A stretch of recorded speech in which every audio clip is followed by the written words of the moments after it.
Check one, check the microphone. What? Check, check.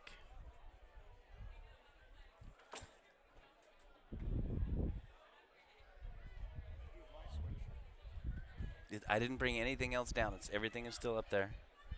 I can get.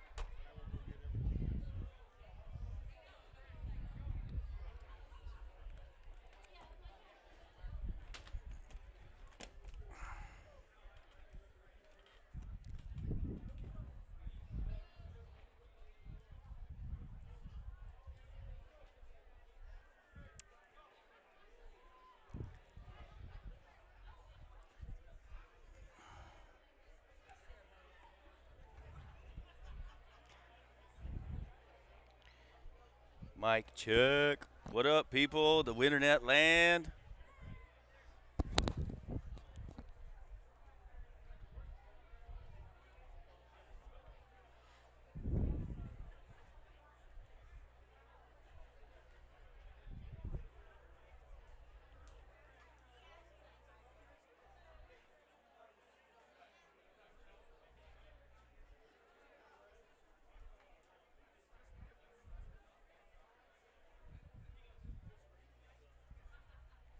Cammy, can you hear me? Check one, check two. On the microphone.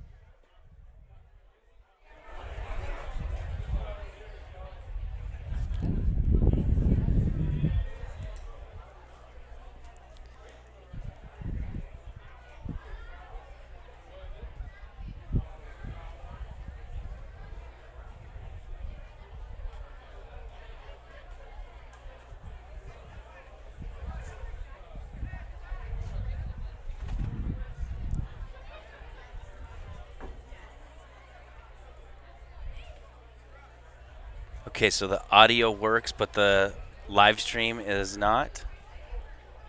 What if you hit start streaming?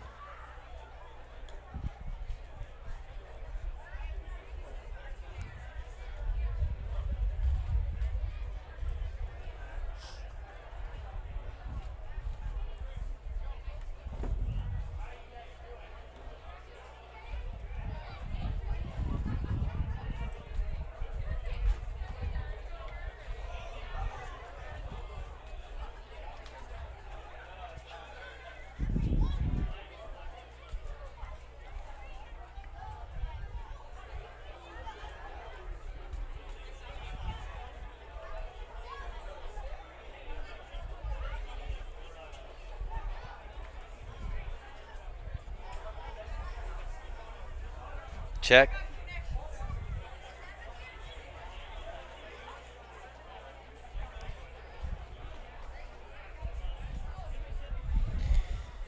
All right, all right, all right.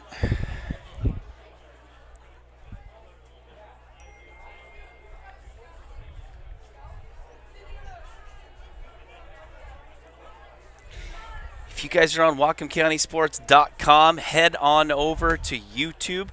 If you click the start streaming button, it should pop up with an error message that says video unavailable, but there's a hyperlink that says watch on YouTube. If you click on that, it'll take you right to the game via YouTube. So that's, again, if you guys are here watching the game online and you're at WhatcomCountySports.com, click the start streaming button.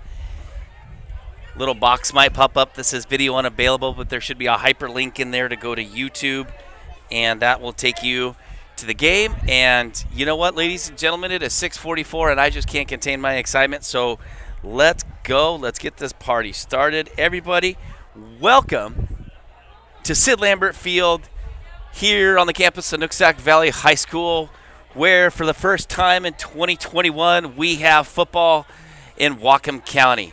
My name is Chris Bartle. I am the host of WhatcomCountySports.com, and tonight we're bringing you the very first game of the Northwest Conference between the visiting Sehome Mariners and the host Nooksack Valley Pioneers. This is a season where we're almost back to normal. It's September. That means football. The kids are excited. There's no masks on the field. There's no mandates in the stands. If people want to wear masks, they are, and The stands are starting to fill up here out in Sumas, Everson area with people all going mask-free, living their best life. We got just under 15 minutes for countdown. You're going to have to bear with us as the sun is setting, and we are pointed straight into the sun. So we're going to be getting a suntan with us here for the first part of the game as the sun sets. And then we're going to have a beautiful night here to watch some football. Current temperature out here in Everson and Cow Country. Let's get this handy-dandy Weather Channel app up here and running.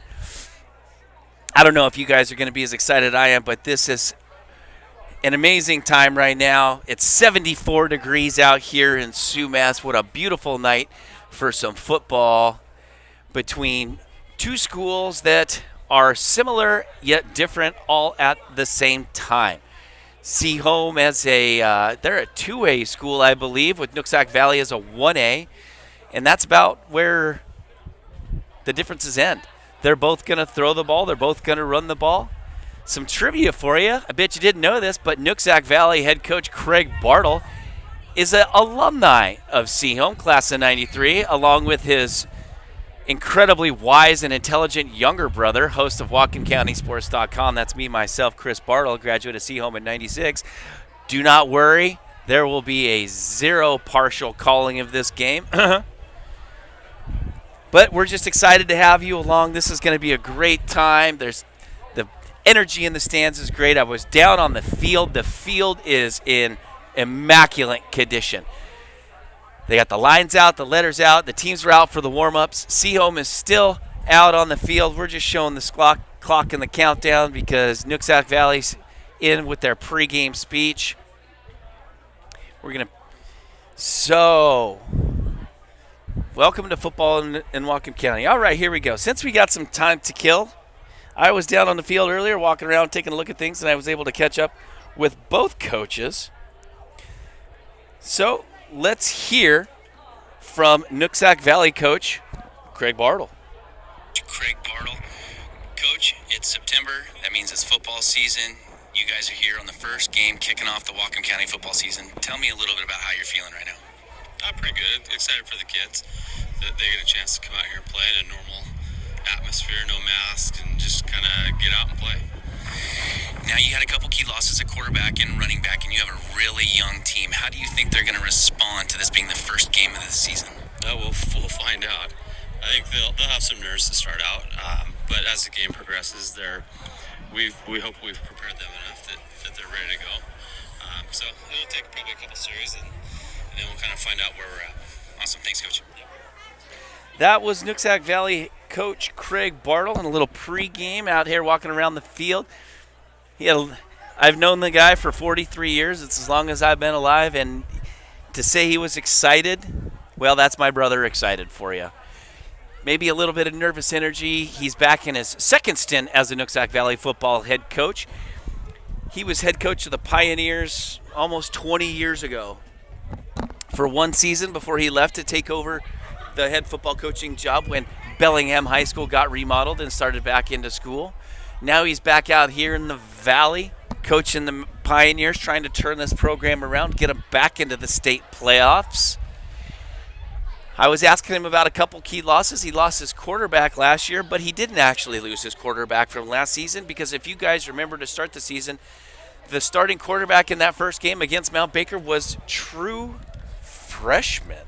Yeah, you heard it right. They started a true freshman. Believe his name.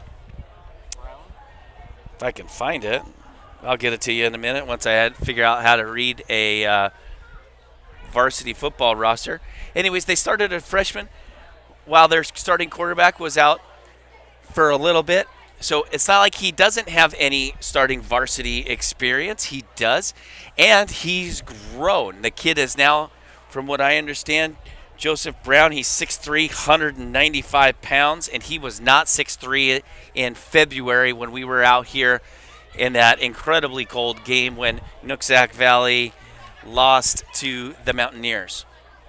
On the opposite side of the field, we have the visiting Sehome Mariners, coached by Kevin Beeson. I believe Kevin is in his fifth year now out at up there on the South Hill of Bellingham with the Sehome Mariners. I also was able to catch up to Kevin. Let's hear what Coach Kevin Beeson has to say about this first football game of the season. All right, now I'm here with Sehome head coach Kevin Beeson. Coach, you get to kick off the football season up here in the northwest corner of Washington State. How you feeling? It is, and we're all excited for that. What a privilege it is for us to kick off football this year. In 2021, being in the field again with the kids, we're stoked for it. Now, you also have some key losses at a couple positions, namely quarterback. You got some new kids coming in, some young kids. How are they feeling right now, and how do you think they're going to respond being the very first game?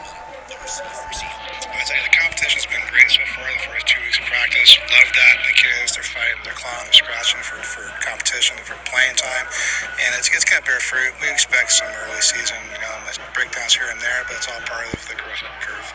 Awesome. Thanks, Coach. Good luck. Well, I can guarantee you probably didn't hear much from Kevin Beeson since they're playing music as the Pioneers come out onto the field. So that means it's time for me to be quiet, and you guys can enjoy the sights for the next little bit.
All right, everybody, we are coming up on 6.5 minutes till countdown out here at Sid Lambert Field on the border of Everson and Sumas, Washington, where tonight the Nooksack Valley Pioneers host the Sehome Mariners to kick off the fall football season up here in the northwest corner of Washington State in our little paradise known as Whatcom County. Doesn't get any better than this with the sun setting off to the west. You can see the shadows coming from the trees lining the west side of Sid Lambert Field.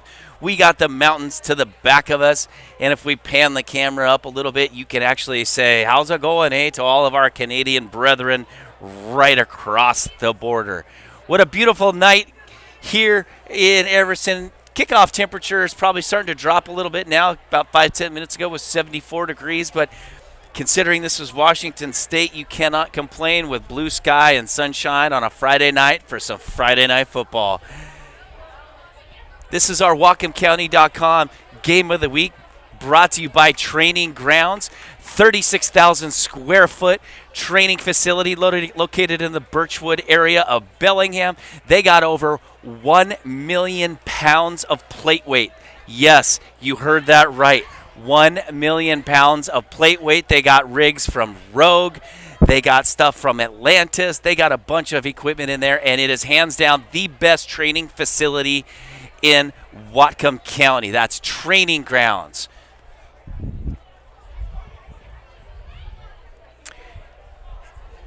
Nooksack Valley is lining up. They're looking towards the southwest, so we're going to pan on over as we get ready for the national anthem. I'll try not to screw up the camera like I'm doing. My camera guy decided to take off, go for a bathroom break, 5 minutes before the game's supposed to start. That's what happens when you hire a 75-year-old.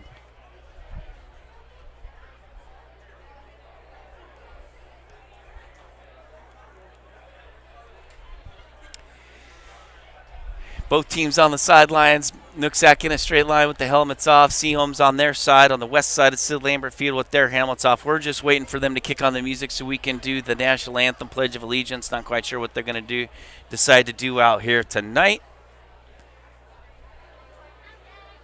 Stadium is starting to fill in. People are still coming in. There's Nooksack Valley legend TJ Ackerman, who's also the offensive coordinator, walking up to his booth in the stands. More people coming in.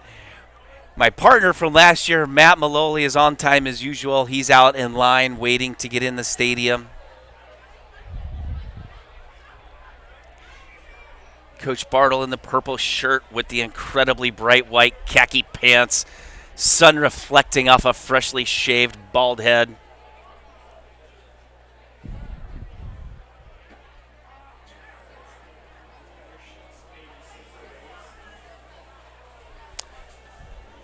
Countdown under 3 minutes, 19 seconds and counting until we're going to get this thing started. They are literally waiting until 7 o'clock to start this. Nooksack Valley Stadium. The stands for Nooksack Valley fans, I would say probably 2/3 full. Sehome's got some people in there. They're maybe about 1/3 full. The student section of Nooksack Valley is starting to come alive a little bit. You still got a lot of critters running around the outside here as people are still trying to make their way in here to the stadium. Captains are heading out to the middle of the field.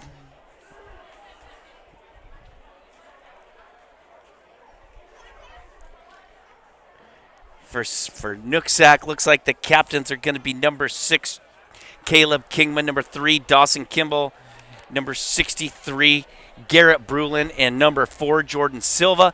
For Sehome, wow, this is going to be tough calling the Sehome guys. They decided to go white jerseys with white letters. So I think out there it's probably going to be number, what is that, number 80? Maybe Kai Swanson on the far left. I'm assuming number 53, Gavin Ortega, is going to be out there. I think he's 6'6", 270-pound behemoth.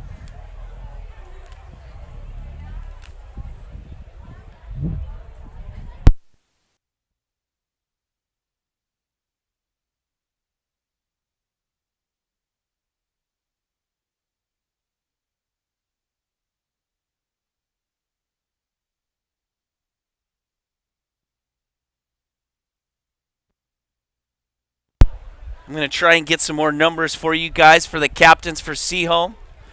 But again, a white jersey with white letters doesn't do me or my job any good. That was Gavin Ortega out there, as well as number 14, Max Mallow. Should have got that one. Looks like Sehome, I think, is going to get the ball first. I'm trying to look at the roster instead of paying attention. Nooksack Valley is going to be on the south side of the field. The Mariners, when they take the field, are going to be up on the north. Ladies and gentlemen, please rise and direct your attention to the flag while we honor our nation. As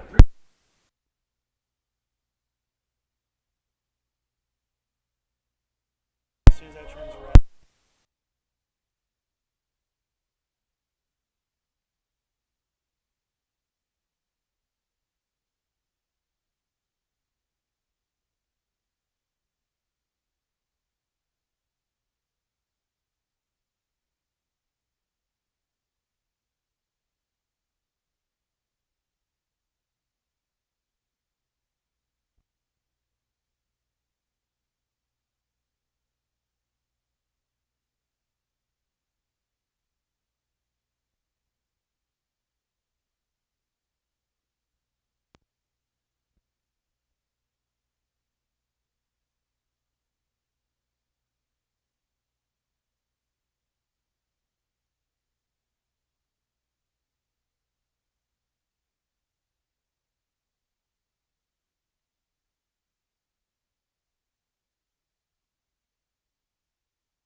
Yes! So who's running the scoreboard?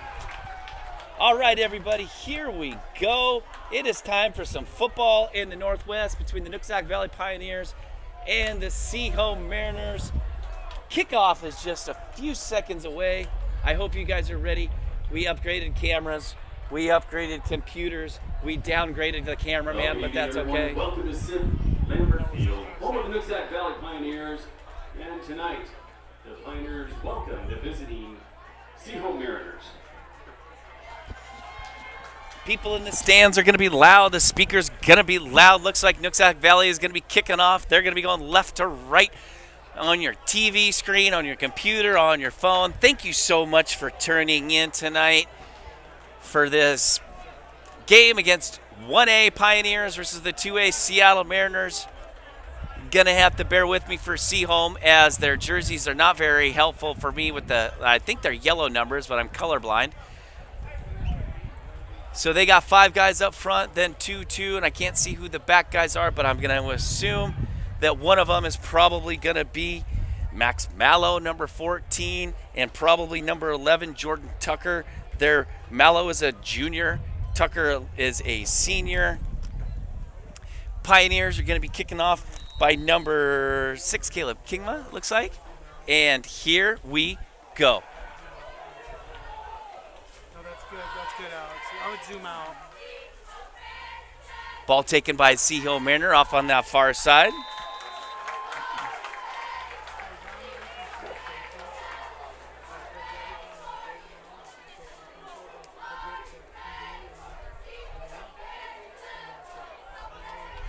Bear with me here. I'm trying to get the scoreboard. If you guys remember us last year, we had a little issue with the scoreboard.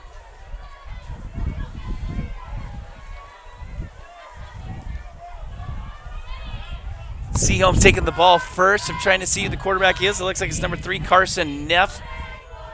Spread formation, 3 on the near side, 1 on the far side as he takes a really high snap with a handoff, draw up the right-hand side. Stuffed big time by the Purple People Eater defense of the Pioneers. Ball carried by number 22, Tommy Funk. Tony Folk on the carry. Tommy Funk, I'm sorry. Going to be good for no gain for On Sehome. the tackle, number 6, Caleb Kingma. Caleb Kingdom with the tackle. I'm going to love the announcer helping me out here. 2nd and 11. I'm going to keep the clock stuck at 7:50 since I can't be able to change it. Again, that's Carson Neff, the junior, back behind center, takes a good snap. Oh, they're going to run a little trick range, and the ball is on the ground. That's going to be a big mistake by Sehome as the person he was pitching to was able to fall on the ground. That's a big loss.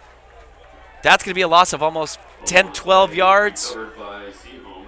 Great play by the defense, flowing nice and hard. Garrett Berlin with the tackle. True freshman Colton Lentz out there on the defense for the Pioneers, as well as number 10, James Triplett, the senior.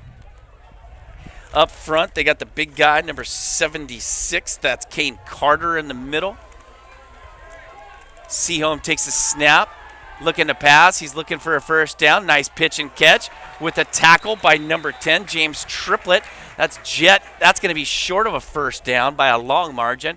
That's going to bring up 4th and about, we're going to say 4th and 8 for the Pioneers. For the Sehome Mariners. James Triplett with the tackle. Jet Triplett with the tackle. It'll be 4th and 9. Sehome's coming out in a funky formation. Not sure if they're going to pass it on 4th and 9. This is a dangerous play so far back, but Sehome looks like they're going to go for it here. Nope, they're going to step back and punt. And I don't even know where that punt went. Did that get blocked?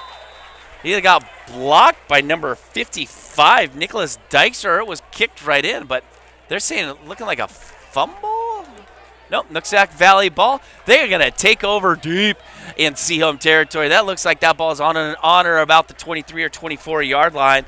Not a good start for the Sehome offense. 3 and out for the Nooksack Valley defense. It's a great start, and now It'll be 1st and 10 for the Pioneers. here come the Pioneers. Let's see who they got under quarterback. On the 23-yard line. Ball's on the 23-yard line of Sehome. That is number 12, Joseph Brown, the sophomore. Right behind him, Jordan Silva, number 3, Dawson Kimball down on the low end of your screen. They're going to throw the pass. Pass and catch to number 6, Caleb Kima. That's good for about 5 yards. Nice pass by the sophomore. Get his feet wet just a little bit. Coach Bartle relaying the plays from offensive coordinator TJ Ackerman. Clock's running. We're at 9.5 minutes left here in the first quarter. Nooksack sending number 17, Ryan Hughes. Number 40, Corey Olney on the far side. Sehome showing blitz. High snap. Run to jet triplet up the middle. That's going nowhere. Nice stop by the Sehome.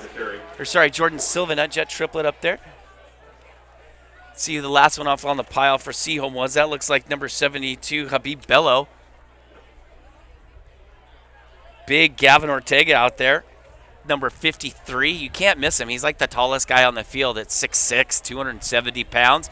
Getting some looks from some D1 schools. I know UW is looking at him. A couple other Pac-10 schools are having a look at the senior from Sehome, son of former Sehome legend BJ Ortega. Brown on the rollout. Nice pitch and catch. Nice tackle by number 9 from Sehome. That's Jackson Dew, the junior. Nice play out there, tackling Jordan Silva a little short. Oh, hey, the Mount Baker Mountaineers are here in jerseys. I love that. Walking right by the student section. A lot of fun for the Mountaineers. It's going to be 4th down and 2nd. Balls on the Sehome 20-yard line. Short here. Let's see what the Nooksack Valley Pioneers decide to do. We got Brown in the shotgun. Silva off to his left. Sehome showing blitz. Did they jump? Yes, they did. It's going to be an automatic 1st down on the hard count for Sehome. Or for Nooksack. Sehome was showing blitz, trying to time it just right, and Jordan Brown was able to draw him off sides. That's going to be an automatic 1st down. That's going to take the ball down to the 15-yard line of Sehome. Oh, hey, the clock's almost finally caught up to me. At least I didn't screw that part up. 1st and goal from the 10. 1st and goal from the 10 for the Pioneers. Dot formation. Nope, they're going to shift it off a little bit. Nope, maybe not. They don't even know what they're doing yet.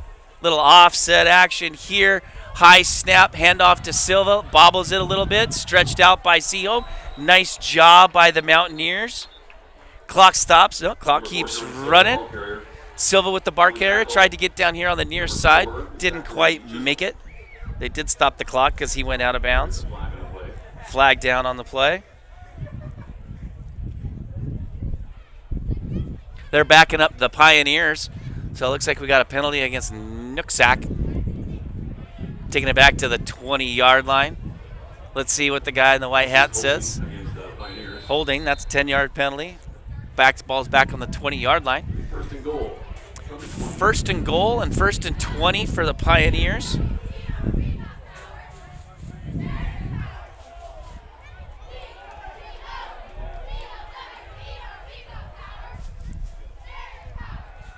There's a snap. There's the pass. Oh, and there's a sack by the Mariners by big number 72, Habib Bello. The big man coming right up the gut and taking Brown down for a huge loss. Nice play by Bello, breaking on through. Joseph Brown didn't have much time to get that ball away before the big man was taking him down, and that's a lot of human being coming down on another human being. That's going to be 2nd and goal from the 28-yard line with 28 yards to go to get a 1st down, touchdown. Pioneers are going to be in a shotgun formation. Again, that's Silva off to the right of Brown. They got 3 wide receivers down below. High snap. Again, another blitz by Sehome. Brown's going deep. He's got a man, and he overthrows Corey Olney. There was nobody within 20 yards, and that's a missed opportunity by the sophomore. He was wide open in the end zone. What a good play design. Couldn't connect on the first big play of the night for the Pioneers. Brings up 3rd down, 28 yards to go from the 28-yard line.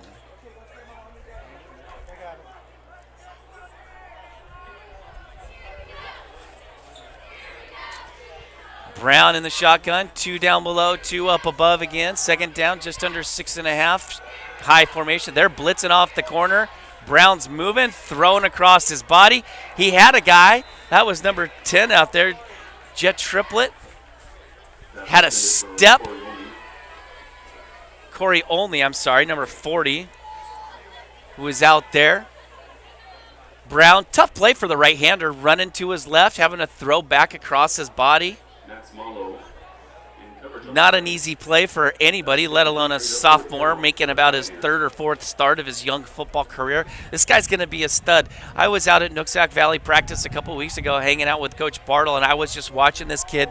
And when he's got some time to set his feet, folks, this kid can chuck the ball 60 yards with the flick of the wrist. The kid has a monster arm for just a sophomore. Shotgun, he takes it. There's Gavin Ortega. They're going to flush him out. Brown makes it one guy miss. Steps out of bounds.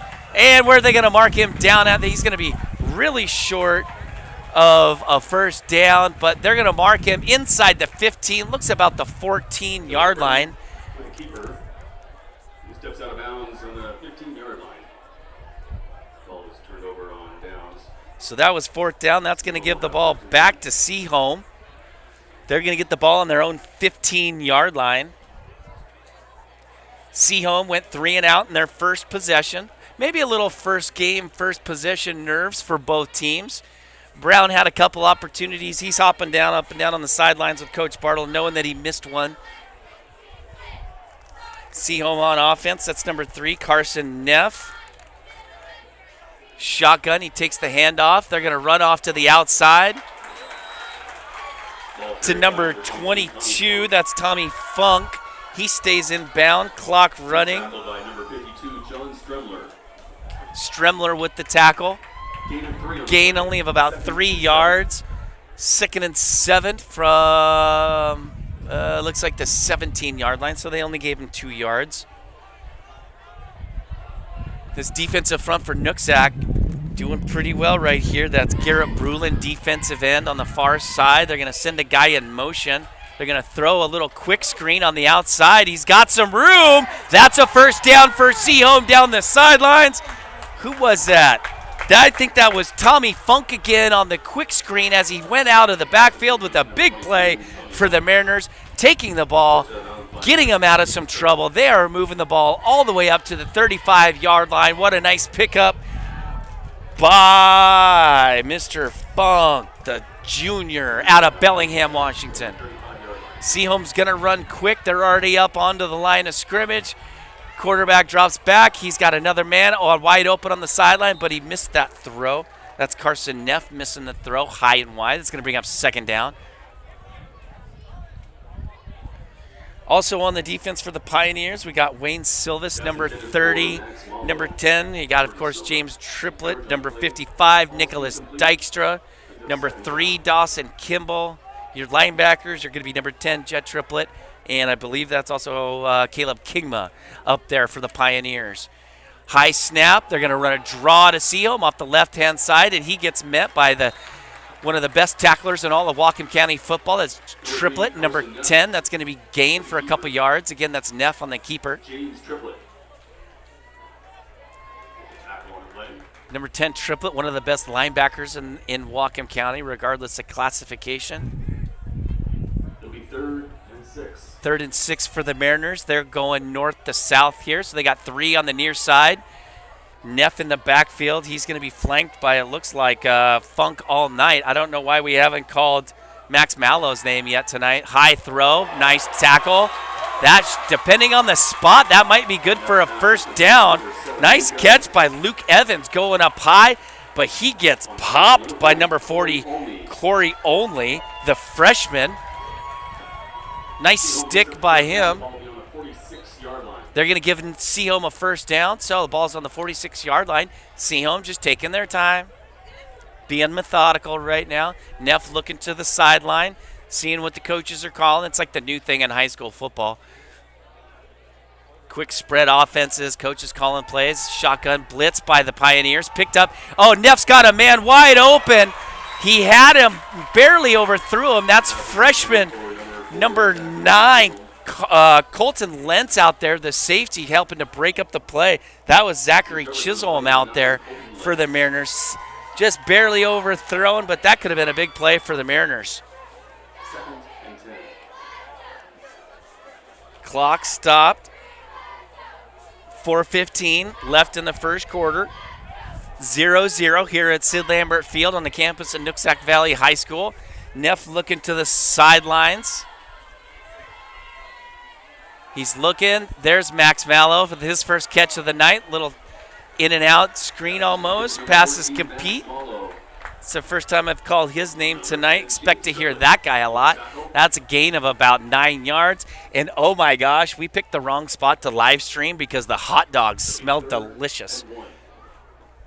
Booster Club for Nooksack doing a barbecue right below us. I should make one of these baker kids go buy me a hot dog. You guys are going to have to bear with us. We're looking right into the sun. Sorry for the little diamond reflection. Just know that the sunset is pretty up here in Whatcom County. High snap again. That's a botched play. That's going to lose a bunch of yards. Neff's not the tallest looking guy of the bunch, so he had to climb the ladder just to keep that from going over his head. Trying to get a number for the center, if anybody can help with that.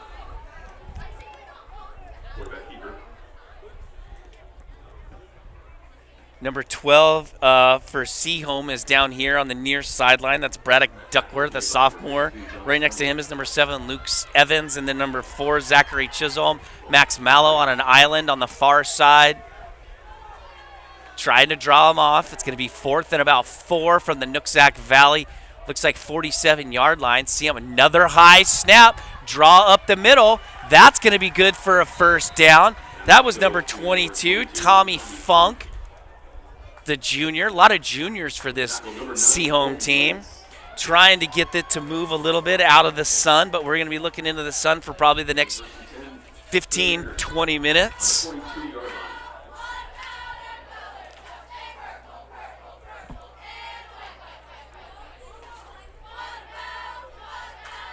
Sehome coming up onto the ball. 1st and 10 for the Nooksack 43-yard line. Ball's on the ground. Bad snap again for the Sehome Mariners. The center, got to figure out who number that is.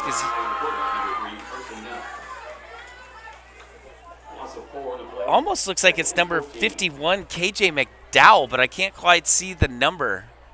It's either 51 McDowell or 71 Finn Hall. That's going to be 51 on the center. That's KJ McDowell, the junior. He's coming high on the snaps. Poor Neff, he's just trying to get the ball and keep it from going way over. That's a loss of 4 yards. 2nd and 14 now. Good snap. Blitz off the end. That's a nice play by the freshman Colton, Colton Lentz breaking up the play, coming on the safety blitz off the side. That's going to stop the clock. 1:47 left in the first quarter when a 0-0 score here up in the border of Everson and Sumas. 3rd and 14. 3rd and 14 for the Mariners.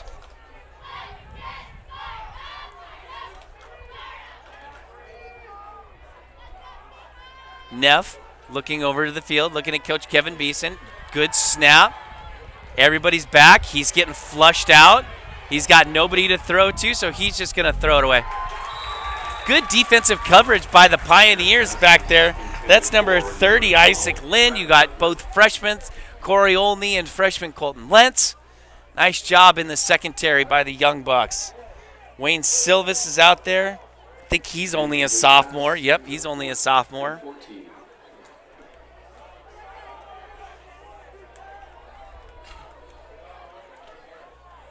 That brings up 4th down and 14, and Sehome's going to go for it from the Nooksack Valley 47-yard line. Nope, they're going to punt. Little squib punt. Angle it into the deep corner. That's number 40, the freshman, the speedster, Corey Olney. He goes nowhere. Taken down by number 4, Zachary Chisholm. Down at the Nooksack Valley 15. We're finally out of the way of the sun, so hopefully the view is a little bit better. Number 7, Luke Evans with the tackle. Number 7, Luke Evans from Sehome there on the tackle. Hope you guys are enjoying what you're seeing so far in the first game of the Whatcom County football season. Sehome from what they call the city of Bellingham, and Nooksack Valley is a county school, so we got city versus county. Here come the Pioneers breaking the huddle on their own 15.5-yard line. Number 12, Joseph Brown. Shotgun formation. He's probably going to have Jordan Silver right next to him. Corey Only, the freshman, in motion. Snap. Handoff up the middle. Keeps fighting. Run into a whole plethora of Sehome Mariners, and so he doesn't really go anywhere. Maybe a gain of an inch or two, but not much happening there for the senior. The last one off the pile. That's Ortega. Gavin Ortega was in there. Big number 53. He's a very large, young human being. We got under a minute left here in the first quarter. Score is 0-0. Offense is having some trouble trying to get their traction. Good defense by both teams. Sehome showing a blitz. Nooksack's going to pull it in. Pitch and catch out to number 6. That's going to be Caleb Kingma as the clock continues to run. Gain of about 5 or 6 yards. Maybe 7. Looks like it's going to bring up third and about 3 or 4 to go. Clock's still running. We're under 30 seconds in the first quarter. Let's see if Nooksack Valley speeds it up a little bit to get one more play. Then we're going to flip sides, and we're going to be looking up north, and you're going to get a good view of the trees of Canada. Clock still running. We're at 15 seconds. Brown doesn't look like he's in a hurry. He's wasting a lot of time here. They could have easily have gotten another play off, and it doesn't look like Nooksack is going to do that as the play is just going to wind on down. Here to end the first quarter at a 0-0 tie, and there we go. So that's the end of the first quarter. 0-0 up here in Sumas, Washington.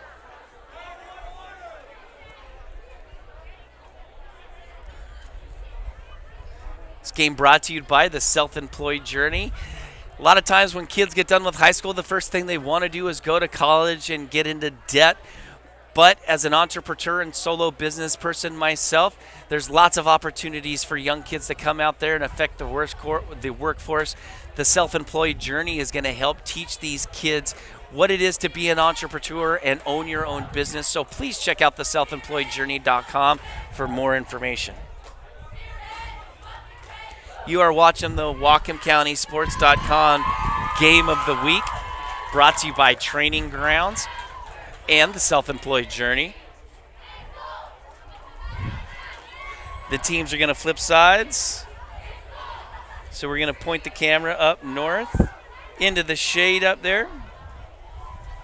See those trees way out there? That's Canada. That's how close we are.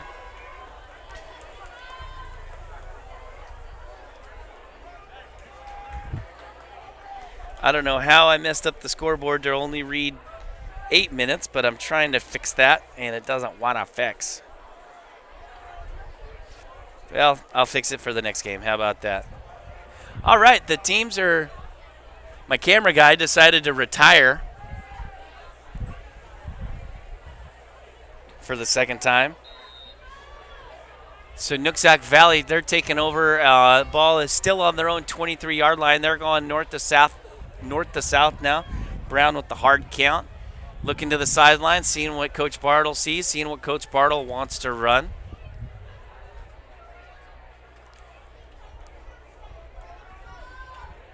They're going to send a guy in motion.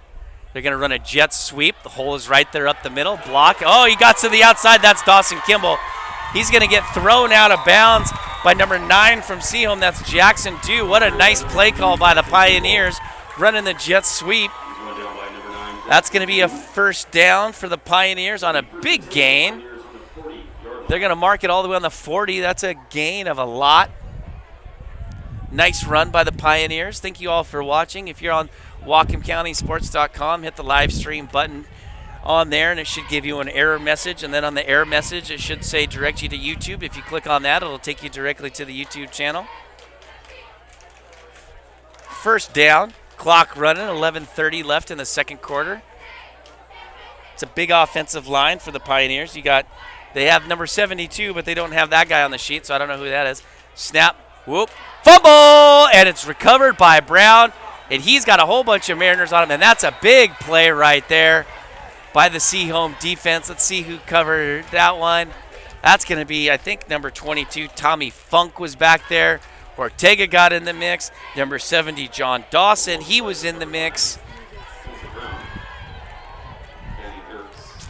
Big loss for the Pioneers. That takes it all the way back. The ball's on the 27 now. That's going to be second down. Yeah, it's going to be second down and like 21 to go. That's a long ways.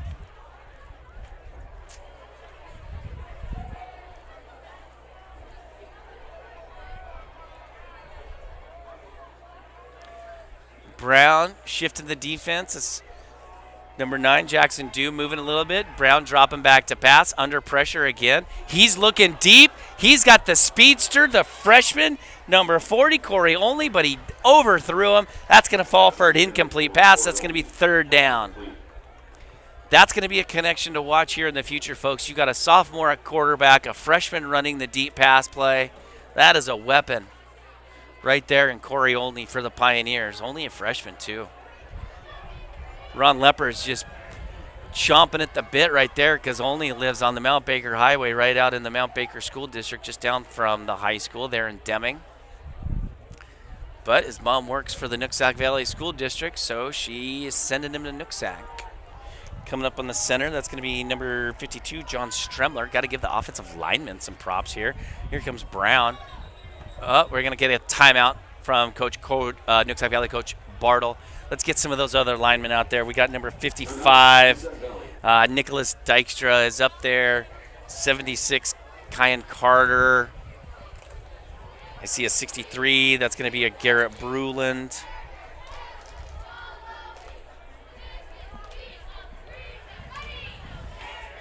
Sun's starting to set, starting to get a little bit cooler up here in the stands on the border of Everson and Sumas, Washington, on the campus of Nooksack Valley High School.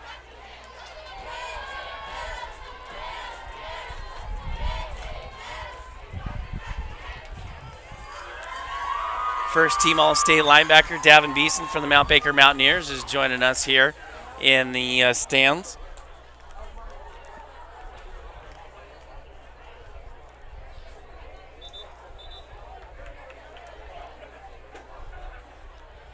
Pioneers coming out of their first time out of the half.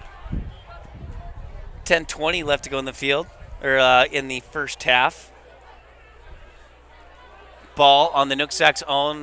They're just inside the 30-yard line, right around the 29-yard line for the sophomore Brown. Shotgun snap. He's under pressure. Steps, slides, and another sack by the Mariner defense. Ortega was in there. We had the defensive end. What is that number? Oh, my goodness. I can't see his number. Not good jerseys. Nathan, number 76, Nathan EISSES. The far defensive end that was out there. I think that's an 8.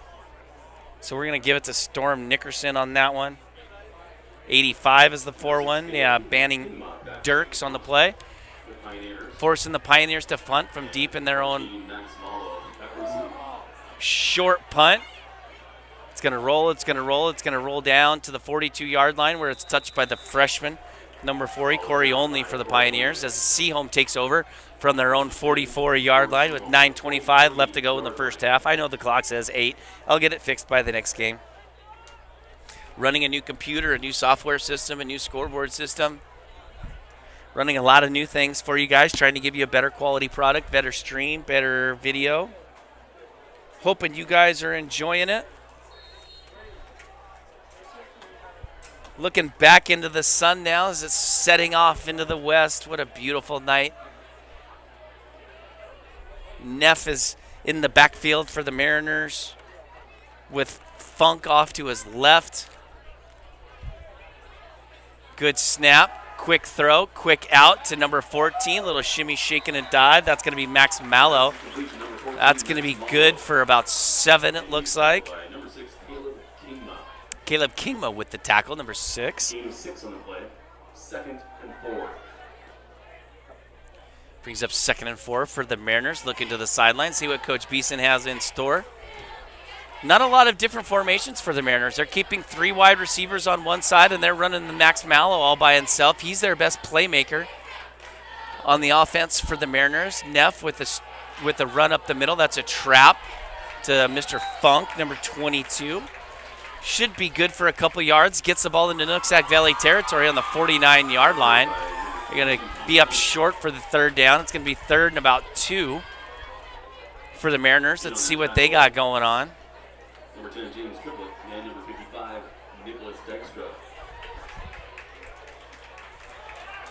Sehome showing a lot of patience here with the offense. They're in no real hurry. Offense, the wide receivers don't come into the huddle. Pass, high throw there. Okay, Max Mallow telling his quarterback to slow it down, get the ball down, let the speedster make a play. He's on an island out there against number 4, Jordan Silva. What a great matchup. Max Mallow, the junior, versus Jordan Silva, the senior. Silva, one of the best defensive backs in the county.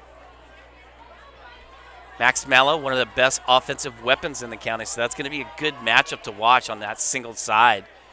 Neff takes the snap, fake on the trap up the middle. He's got a guy open. He's going to throw short. That should be pass interference, and there's the flag. Yep, the freshman, and he knew it, hands on his head. The freshman got there a little bit early. It's going to be pass interference. That's going to give Sehome an automatic 1st down. Move the ball up 15 yards. Wait for the official call from the official. Here's the official. Pass interference, defense. That's a big-time call right there. That's going to be an automatic 1st down. Pass interference against the Pioneers. I mean, that was a pretty obvious call there. The freshman got there just a bit too early, trying to make a nice play, timing play, break up the pass, and hit the receiver all at the same time. So that's going to take the ball all the way down inside the 35-yard line for the Mariners, down to the Nooksack Valley 34. Change of formation here. Neff still in the shotgun formation with Funk, and now we got 2 wide receivers. You got number 7, Luke Evans, down here with Max Mallow. They're going to drop back. He's got a man wide open, and that's going to be good for a 1st down. The freshman Colton Lentz is a little slow getting over there, but that's going to be move the chains. Good for about 15 yards. That takes the ball all the way down to the Nooksack Valley 19. Nice pitch and catch for the Mariners. 1st and 10. Sehome starting to get some traction offense, moving the ball a little bit.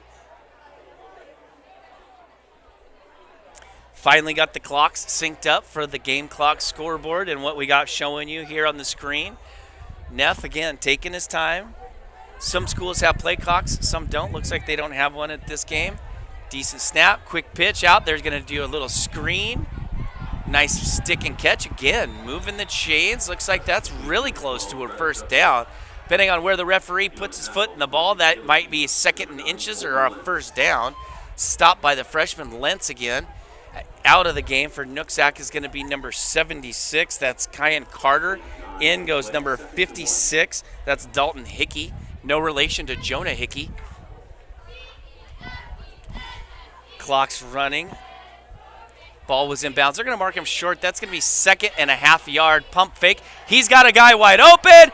Interception. Did he catch it? Interception in the end zone by the freshman Corey Olney on a ball that was underthrown in the end zone. Nice play by the freshman. Turnover. Nooksack Valley gets the ball from their own 20-yard line. Mallow had a step. Neff just needed to get it up and over the defender. But the 6'1 freshman showing some hops, climbing the ladder and making a play, coming down with the ball. Nice play by the freshman Corey Olney. That's going to be 1st down for the Pioneers. They're going to take over at their own 1-yard line as the clock gets reset. Waiting for the referee to wind his arm so I can get synced up. TJ Ackerman still holding back on this high-powered, supposed to be a high-powered offense here for the Pioneers. If they can get some traction, a lot of young players. Here comes Brown. He's sending Olney in motion. They're going to hand it off to the freshman on the jet sweep on the outside. He lowers his head, gains about 4 yards maybe. carry. Nice play by the freshman.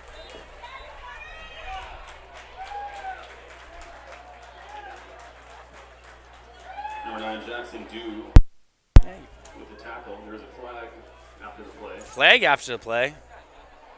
Let's see what we got going on here. Didn't see that one come down. So the referee crossed the chest, which is not a good thing for the Sehome Mariners.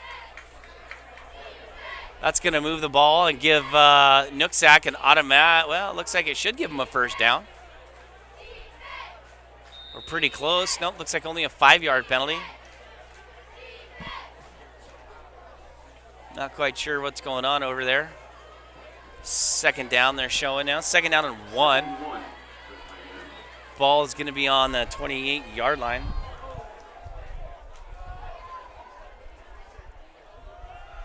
Run up the middle. They're trying to get that first down on a little bit of a sneak with Jordan Silver right there, but he's not going to get a whole lot. The clock keeps counting as we're ticking down to the end of the second quarter. Bello on the tackle. That's like the 4th time I've called that big guy's name. He's out there with number 70. That's John Dawson. And Gavin Ortega at the defensive end. Banning Dirks at the other defensive end. That big line from Sehome doing pretty good. That small line from Nooksack doing pretty good. I mean, Nooksack's not a small line. They're tall, but they don't have the beef that some of those Sehome guys do. Brown in the shotgun. Takes the snap. Handoff up the middle to Silva. That's short again. What a great play. 74 for the Mariners. That's Shane Stapp that was in there making the play. Making it short. That's going to bring up 4th down. No, that wasn't 74. That was 70. Sorry, John Dawson. Sorry, Stapp gave you a stat that you shouldn't have, but that's Dawson with the tackle. As the sun's starting to finally dip down, now the temperature's going to drop, start to get a little bit chilly out. Getting the lights turning on in the stadium. 4th down and about a yard for the Pioneers from their own 28-yard line. Big play here for Nooksack. Coach Bartle's going to take a timeout. Doesn't like what he sees. Tried to draw him off sides, but didn't work too well. So that's the second timeout for Nooksack. Got 1 left in the half. 4:53 left in the first half. The score is still 0-0. Haven't seen anybody take advantage of some opportunities. Sehome has had the best opportunities. They've had a big throw into the end zone, but that was intercepted by the freshman Corey Olney. There was a big play by Nooksack that just got barely overthrown as Dawson missed a play in the end zone when he had Corey Olney again wide open running down the center of the field.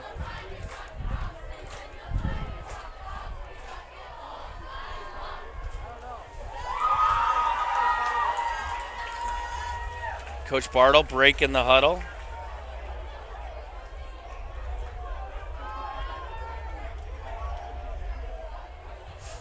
Nooksack Valley coming up on the line. They're going to bring 3 wide receivers down to this near side. It's number 17, Ryan Hughes. I think Corey Olney is down there, the freshman. Gosh, he's getting a lot of playing time.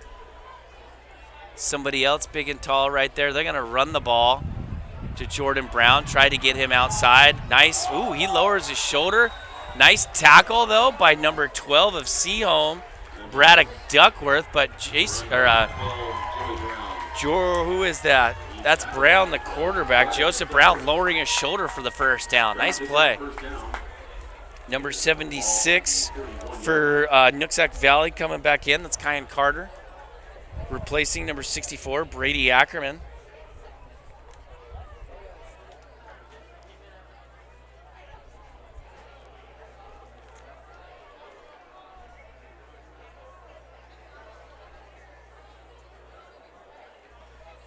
Awkward snap, pitch and catch to the freshman. Let's see what he does. He lowers his shoulder.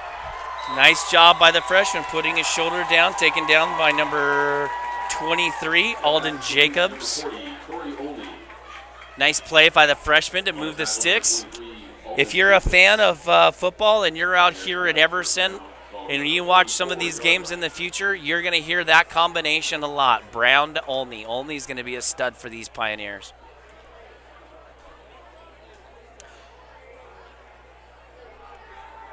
You have, looks like Casey Newton up there and Dawson Kimball run up the middle. That goes nowhere. Maybe good for a couple yards. That's going to be John Dawson again on the tackle. Nope, that's Gavin Ortega on the tackle. Gavin Ortega. One on the play. 2nd and 9. 2nd and 9 for the Pioneers. Now they're taking their time, being methodical. What a beautiful night here. The lights are starting to turn on and get a little brighter and brighter. It's easier to see those Sehome numbers. They got 5 linemen and 2 linebackers for a 5-2. You got to play outside. That's number 6 for the Pioneers. Caleb Kingma getting the pass, trying to get outside. Taken down by number 11. Jordan Tucker was out there for the Mariners. Brings up short, but that does take the ball inside the 50, so the ball is now in Sehome territory on the 49-yard line for the Pioneers. It's going to be 3rd down and about 4. Let's see, Brown got a little hitch in his giddy-up. Clock still running. 3rd and 3 for the Pioneers. Let's see what Coach Ackerman and Coach Bartle dial up. Only in number 17, Ryan Hughes. Hughes coming way down on this side. Brown taking the shotgun high snap. He's going to hand off to number 4. That's Jordan Silva. He just keeps stopping the clock with 2:24 left in the half. 45-yard line at the Sehome is where Nooksack Valley is going to break the huddle. If you notice a change to the Pioneers uniforms this year, they're just going with the white stripe and the purple helmets. Usually last year they had a Pioneer logo, not so much this year with a change by Coach Bartle. Nooksack's going to have to speed it up a little bit. They only got 1 timeout left, or they're going to have to take a shot. 7 on the play. 2nd and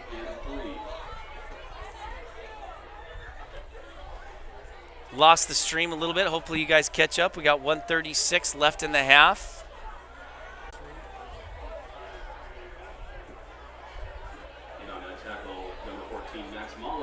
Max Malo on the carry. Coming up on a minute. We're going to sorry for the pole in the way, but that's just the way the cookie crumbles in this stadium. Handoff to Silva up the middle. Taken down by number 22. That's Tommy Funk, I believe. Yep. Clock under a minute. Nooksack has no sense of urgency right now.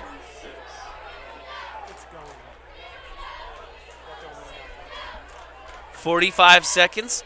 Brown taking the slow snap, rolling off to his right. He's getting pressure. Caught by number 6, Caleb Kingma. It's going to stop the clock until they reset the chains, but the clock, he didn't get out of balance. Let's see if they restart it once the chains get. 38 seconds left in the first half. Clock's running. Nooksack trying to get into the end zone, not really doing a good job of being with some urgency here. Brown taking his time. He's getting the snap. They're going to spike it and waste it down, stop the clock. With official scoreboard says 26.8 seconds left. You guys are going to have to bear with us. We had a couple glitches. We're running a Wi-Fi hotspot off my cell phone.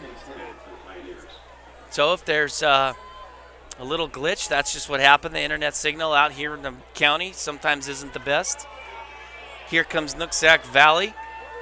2nd and 10 from the Sehome 19. 26.8 seconds left in the first half. John Brown, the sophomore, taking the snap. He's looking for the end zone. Overthrows Corey Olney. Olney was double covered out there by Sehome. Number 9, Jackson Dew was out there. Number 23, Alden Jacobs.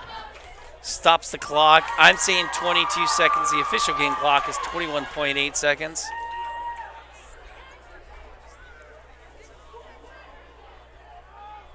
That brings up 3rd down and 10 for the Pioneers.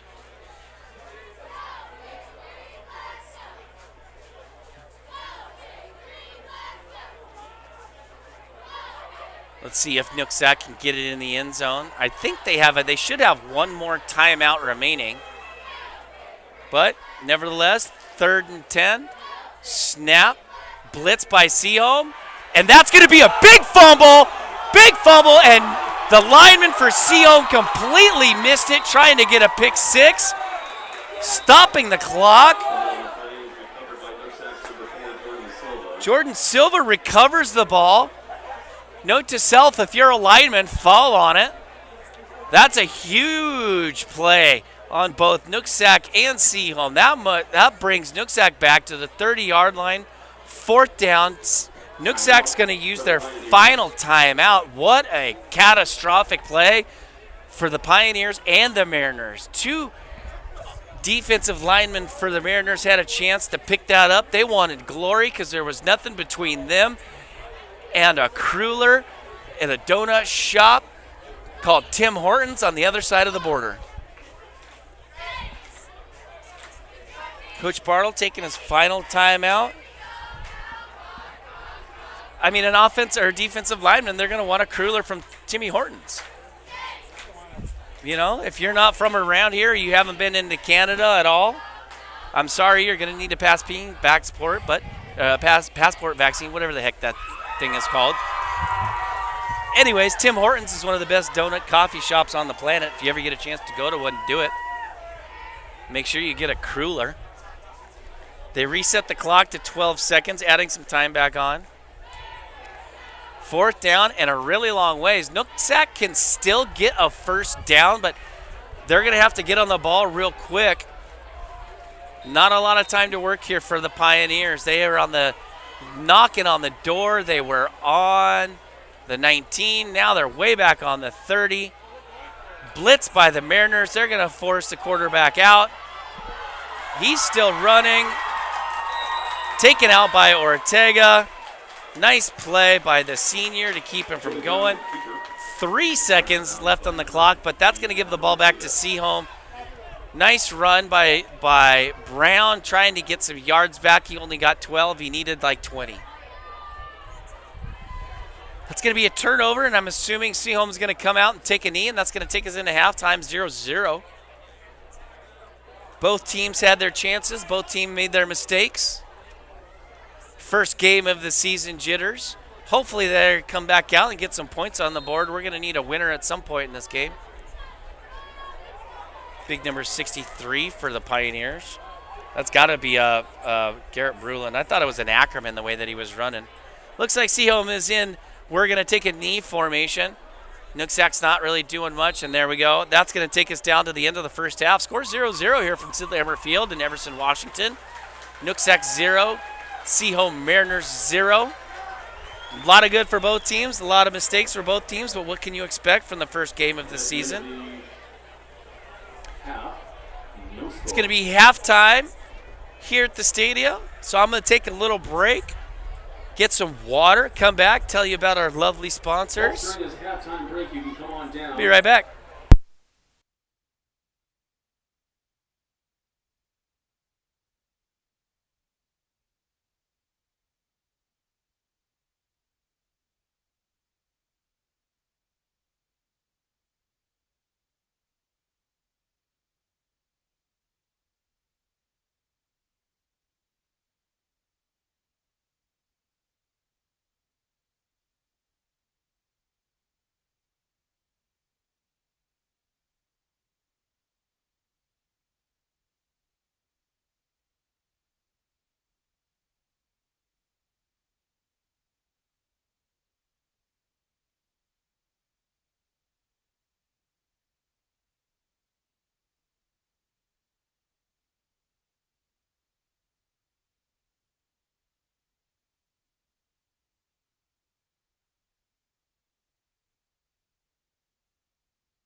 All right, everybody, here we are. We're back at Sid Lambert Field with just under 2 minutes left to go at halftime as the Pioneers come back out onto the field to start the second half warm-ups.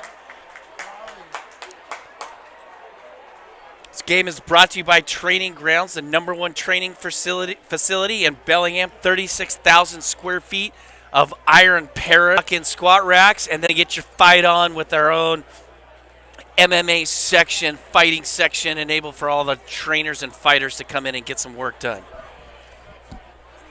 Game is also brought to you by the Self-Employed Journey. Look, everybody wants to make money and everybody wants to be successful. But I tell you what, as an entrepreneur myself, it's a tough thing to do. So why not have the proper education and guidance? And the Self-Employed Journey is going to be that place to do it. Check out the selfemployedjourney.com for more information. Interesting side note that our cameraman, my father, Alex Bartle, Mount Baker class of 68. Shout out to the Baker class of 68. Anyways, fun fact for you. Head coach of Nooksack Valley, Craig Bartle, played at Sehome with the dad of senior Gavin Ortega. That was Mr. BJ Ortega. You heard me mention his name earlier. BJ was one of the greatest linemen ever to come through Sehome High School. Fantastic human being. Sehome Mariners have come out of the huddle to start the second half, the third quarter.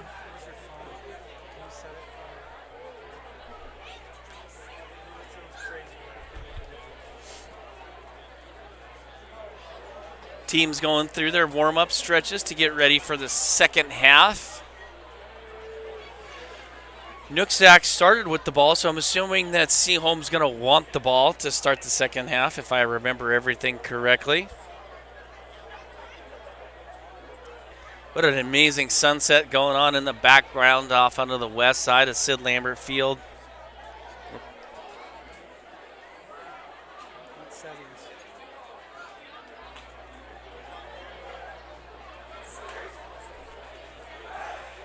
Full house here at Sid Lambert Field as the stands have finally come all together.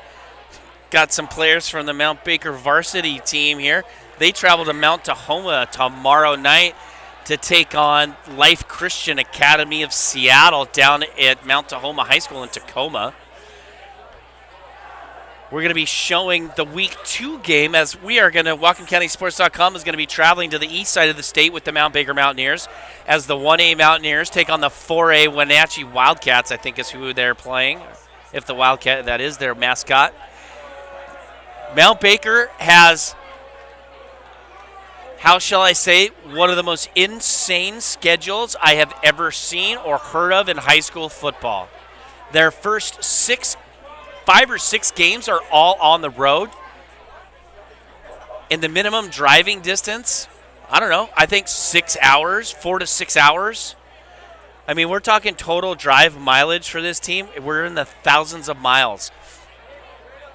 So we're going to head out to Wenatchee to watch the Mount Baker Mountaineers take on Wenatchee in Week 2. Unfortunately, our calendar of games is going to be changing this year as some schools are not allowing live streaming because they unfortunately signed contracts with other providers, or they just don't want us to come and do it.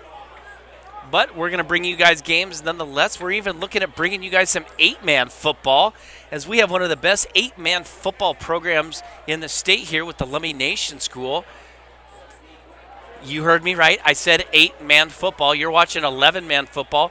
But as the schools get smaller up here in Washington, they still need to play too, so they drop it down to 8-man. And I tell you what, 8-man football is insane. It's like watching arena football all over again, but in a full-size field. Well, looks like Nooksack's going to get the ball to start the second half. They're going to be on the north end of the field. That's the speedster freshman Corey Only all the way back deep. In front of him is going to be number 3, Dawson Kimball. Also out there is number 9, Colton Lentz, also a freshman. Kicking off for Mariners, that's going to be number 4, Zachary Chisholm, it looks like. There's the kick. Nice little kick. Only's going to take it at about the 15-yard line. He's got some blockers. Looking to the outside. One step inside. Gets drilled but doesn't go down. keeps on running, takes the ball all the way up, 48-yard line. There's a nice little crackback block right there by number 6, Trevon Brisky. Not quite sure how legal that was, but no one saw it. Olney is a powerful kid for a freshman. Speedster running out. Brown, Joseph Brown, the sophomore, coming out. Still has a hitch in his giddy up. He's not running right. I noticed that little hitch sometime there in the second quarter.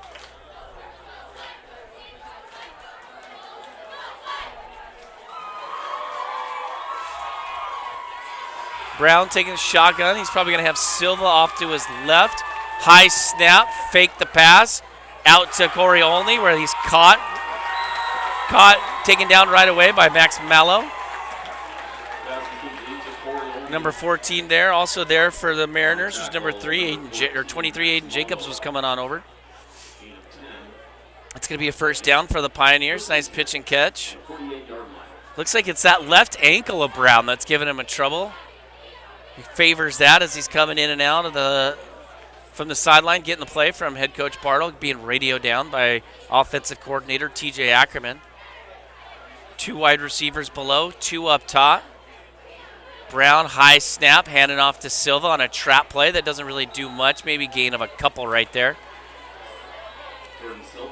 Number 85 is there. That's going to be Banning Dirks. Number 70, John Dawson, also there. It's going to bring up second down and 8 from the Mariners' 46-yard line as Nooksack Valley goes into Sehome territory. Purple People Eaters on the move.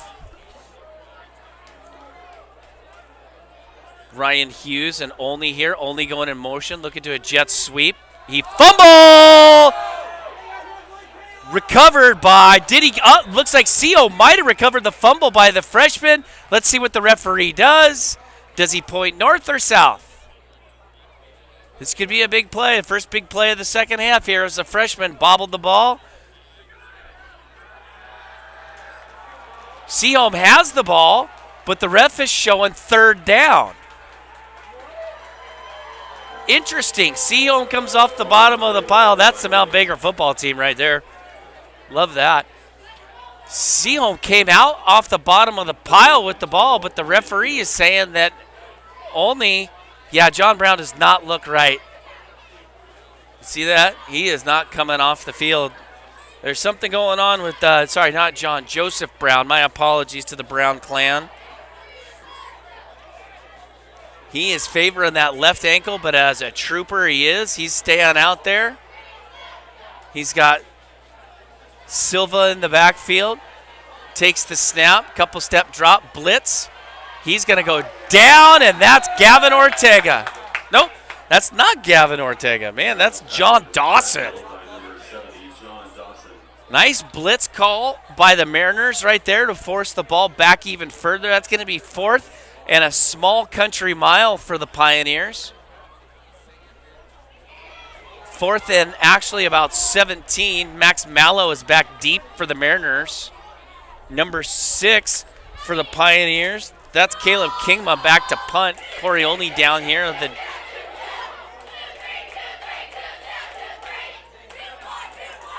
And we got the punt, spiral punt. Mallow saying get away. Takes a big Nooksack Valley bounce. That's going to be touched up by number 14, Eduardo Serta. That takes the ball all the way down into the Sehome. They're marking it down at the Sehome 13-yard line. And that's where the Sehome offense is going to get the ball for the first time in the third quarter.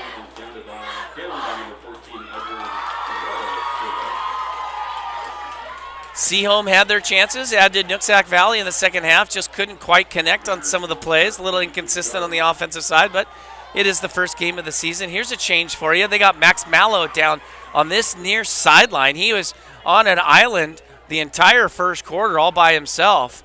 Interesting switch, and we have a new quarterback in for the Sehome Mariners. Pitch and catch.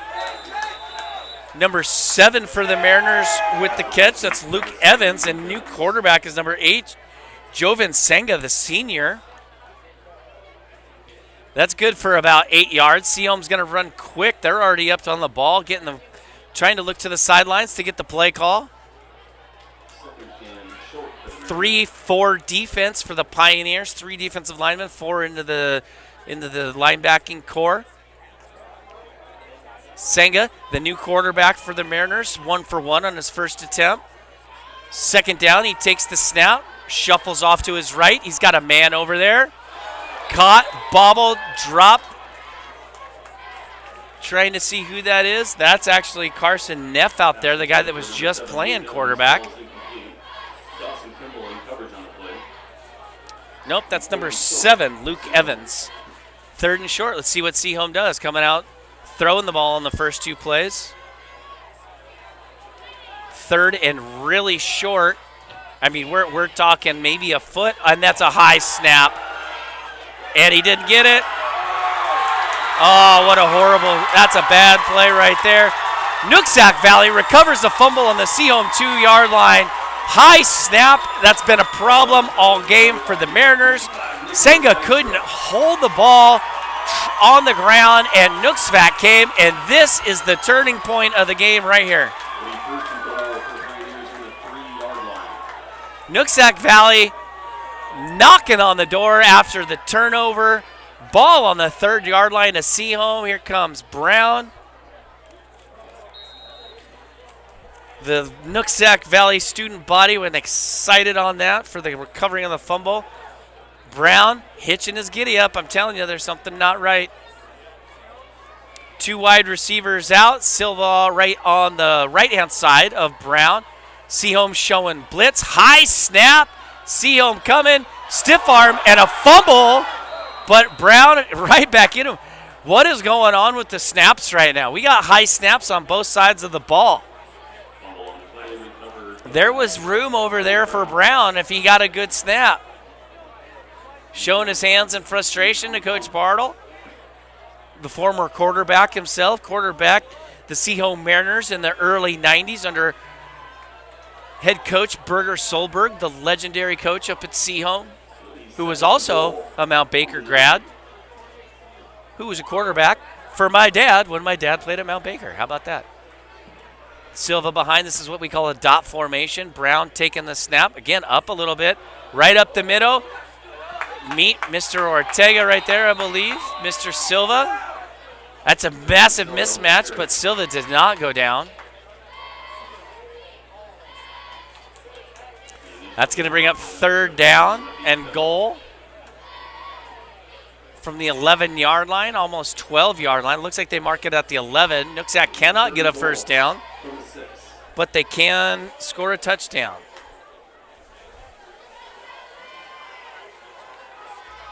Clock's running, 7:35 in the left in the 3rd quarter. Ryan Hughes way down here. Brown in the shotgun formation, only tight. Silva to his right. He's going to take a pass. Looking left. What a great play by the Mariner defense. Who was that? That might be Jackson Dew back there breaking up the pass in the end zone. What a play by the safety. It's going to bring up 4th down, and it looks like Nooksack's going to try to kick a field goal. Not quite sure on the Nooksack Valley kicking situation, so let's hold our breath on this one. If you're not familiar with high school football, they don't ever put it on the ground. They use these little black blocks to elevate the ball a little bit, make it a little bit easier. On back to kick, that's going to be Caleb Kingma. Looks like Dawson Kimball with the hold, and the kick is up. And we got our first points of the game as Nooksack with the field goal takes the 3-0 lead with 7:14 left in the 3rd quarter.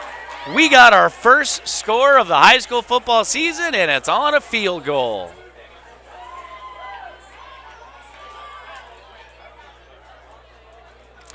So far, the story of this game has been the centers on both teams with high snaps, unable to get some consistency out of that position, getting the ball back to the quarterback, considering a quarterback hasn't gone under center yet this game.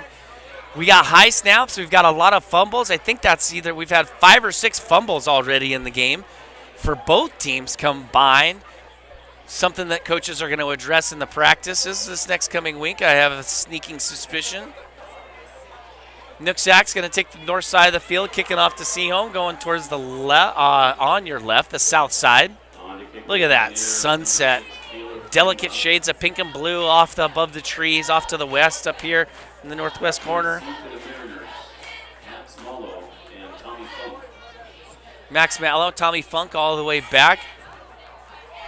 Waiting for the kick from Caleb Kingma. That's a lot of K's and C's trying to pronounce right there. There's the kick. Going off to the left. It looks like Mallow is going to take it with a full head of steam, and he's got a gap, and he is up and ended by number 17, Ryan Hughes. Not a bad run, but nice tackle by Hughes, sending Max Mallow in the air. He's shaking his head a little bit. Here comes the Mariner offense. Let's see who's under quarterback. Looks like it's going to be number 8, Joven Sanga. 2 wide receivers. The wide receivers on the short side are Luke Evans and Max Mallow. Up above, you got number 4, Zachary Chisholm. In number 12, Braddock Duckworth. Tommy Funk off to the left of Sanga. They're going to send a man in motion off to the left-hand side. Quick snap. They're going to throw. Little bubble screen out there. Nice catch by number 7, Luke Evans. Moves the ball. It's good for about 7 yards. Nice pitch and catch right there from the quarterback to the receiver. Moves the ball up to the Sehome 37-yard line with should be 6-something left in the second quarter or third quarter. As you can see, my scoreboard skills are in mid-season form. We got, let's see, I got a poll in my way. So the Mariners are showing 2 split receivers on each side. They're going to send another guy in motion. And another high snap. Sanga's got to move. He's getting flushed out of the pocket. Number 10, Silva. That's a late hit, and there is the flag. There's another flag, and that is going to ruffle some feathers on the sidelines. Number 52, John Stremler, with an extremely late hit out of bounds. The city folk from Sehome aren't going to like that too much, but that's going to be a huge mistake. That's going to move the ball 15 yards for a late hit.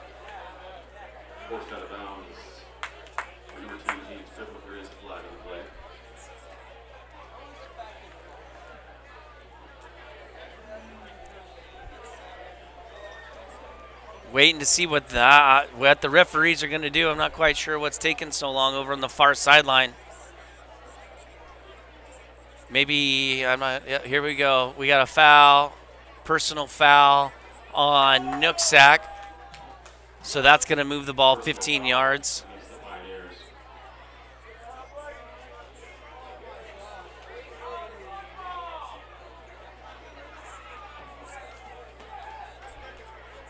Just waiting for the referees to mark the ball off because they're going to have to mark it 15 yards now. So that's going to take the ball pretty close to Sehome or Nooksack territory. If it's not in Nooksack, Coach Bartle wants to know what's going on. So our referee comes over. Britt Lentz sticking himself out there. Of course, Britt has something to say because Coach Bartle trying to work his magic out here, get an explanation.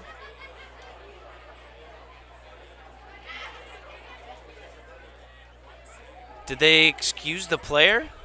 Maybe that's what Lentz is so fired up about. Did he get booted?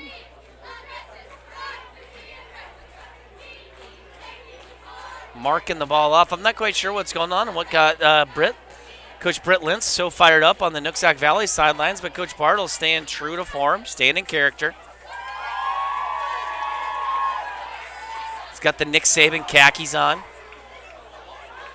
So that does take the ball into Nooksack territory, just inside the ball. It's on, inside the 50 at the 49-yard line where Sanga's going to take over. He's got Funk behind him.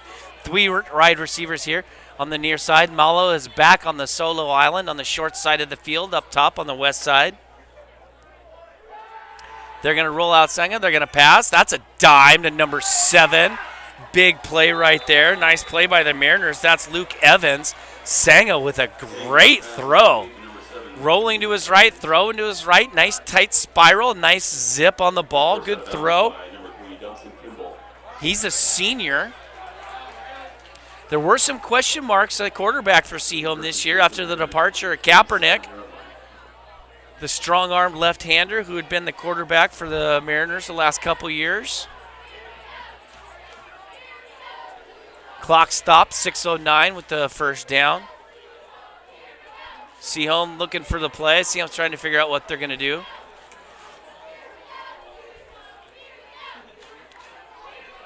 Taking their time. Here's the snap.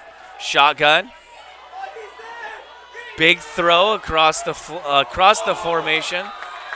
There's something going on over there that the Mount Baker guys seem to like, but that's going to be really close to a first down. Max Malo with the catch. They're going to mark him just a little bit short. Looks like a yard short, so that takes the ball down to the 29-yard line in Nooksack. It's going to be second down. Looks like they do have him marked on the 30. Here comes Ryan Hughes in the game. Number 17 for the Pioneers.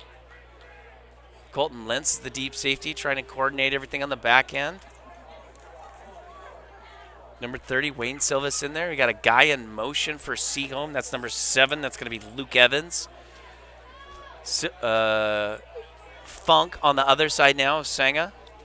Taking the handoff, going up the middle. That's a blown up play by number 55, Nicholas Dykstra. That play didn't really stand a chance. Also there was Triplett, number 10, the linebacker. Didn't really do much. That's going to bring up third down and still short. Looks like they lost a yard.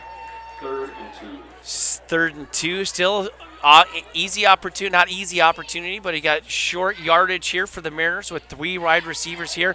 Nooksack Valley's got to move this defense. They got 3 wide receivers here, but they finally shifted. Nobody was on number 12, the wide receiver. That's Braddock Duckworth. He was trying to wave to hurry everybody up because he was wide open. Nooksack Valley got it figured out. They're back in their formation. Sehome taking their time. Good snap, pitch, throw, caught. Good for a first down. That's got to be, looks like it might be number 8. Nope, that was number 4, Zachary Chisholm with the catch. That's going to move the chains for the Mariners. Take it down inside, close, inside the 25, about the 24-yard line for the Mariners. They're saying 23 by the announcer, so I'm going to roll with it. Sangas looked pretty good coming in here in the second half for Neff. Neff didn't have a bad first half per se. Man in motion, snap. They're going to run a quick screen. Nice block on the outside. Funk trying to get some things going out there. Huge block by number 12, Braddock Duckworth. Corey only got the best of that one, and when I mean best, he got the worst.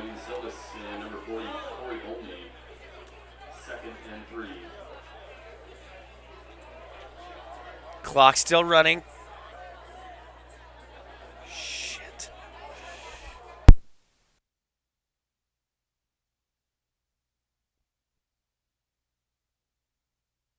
We got a fumble, of course, and going all the way back.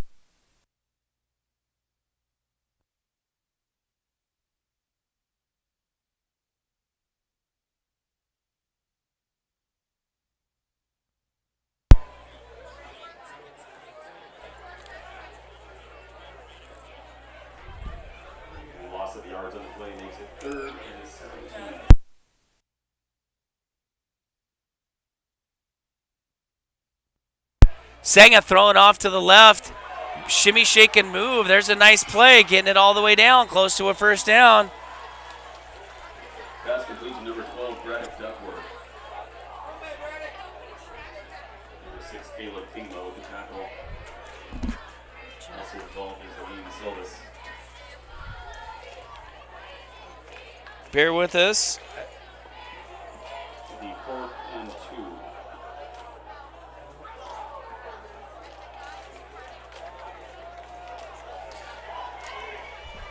Hopefully we don't lose internet connection because my phone's about to die, and that's running our hotspot. There goes Sehome up the middle for a first down on 4th down.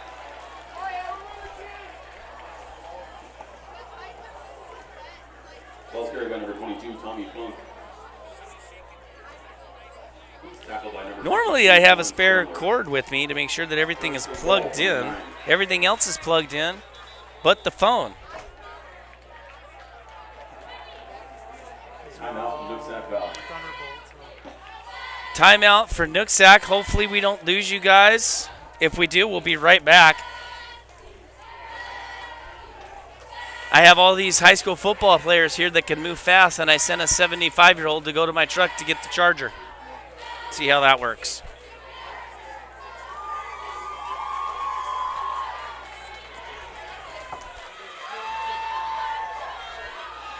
We got 2:11 left in the third quarter. It's going to be first down and 9 for the Mariners as while we were trying to make sure that we had power. That I missed a couple plays. Apologize to all you Sehome fans.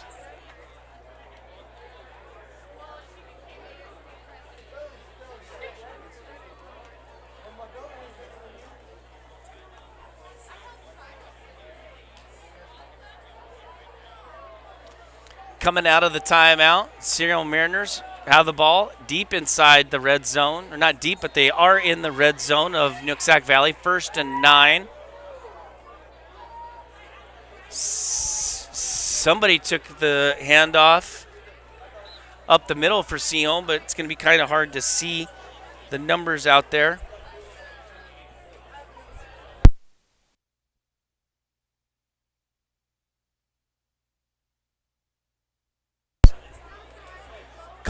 Gain of a couple yards for the Mariners.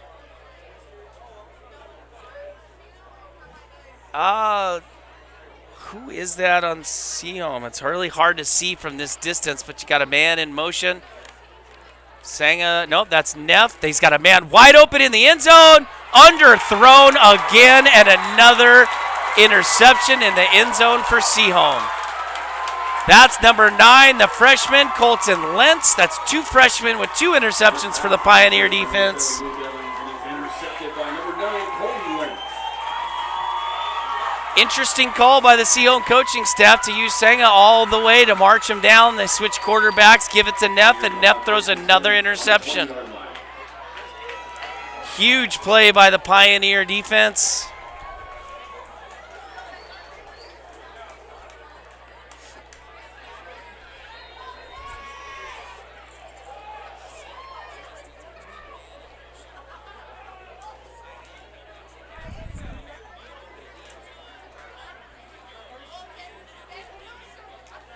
All right, we got the phone plugged in.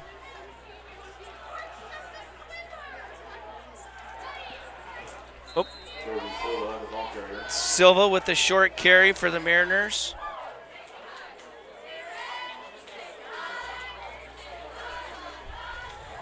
Let's get caught back up here.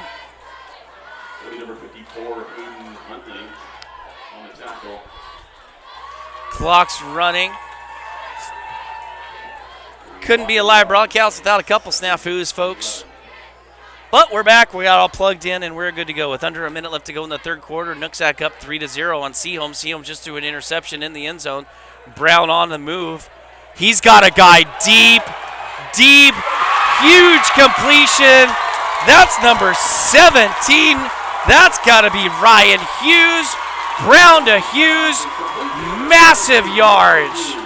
That's good for 45, and the first big-time play by Joseph Brown. What a huge play by the Pioneer offense. Brown found Ryan Hughes absolutely wide open. There wasn't anybody within 10 yards of him. What a huge play by the Pioneers. Takes the ball into the 33-yard line to Sehome. Brown takes the snap, quick pitch all the way out. That ball might have gone. Nope, they're calling it incomplete. I was going to say, nope, don't want to start that. Penalty flag down, but the clock is stopped. 19.6 seconds. Don't pay attention to the clock on the screen.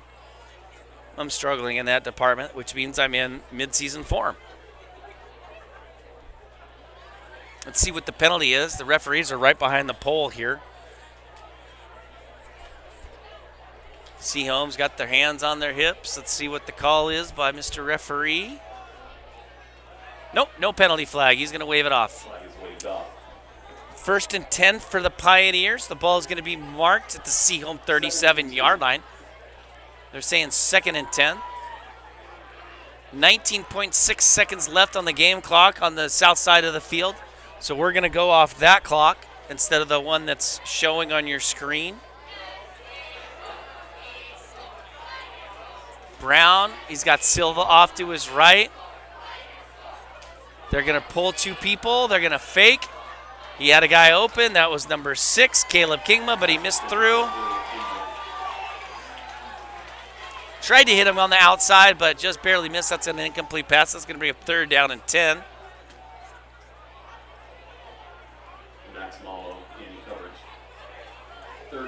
Sehome starting to move some defensive players in and out on that defensive line. Try to get some freshies in there.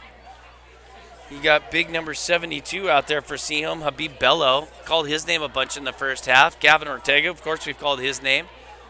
The big defensive lineman. You got him outside at a defensive end right now. He's been playing D end. He's been playing D tackle. He's going to be playing D1 in about 12 months.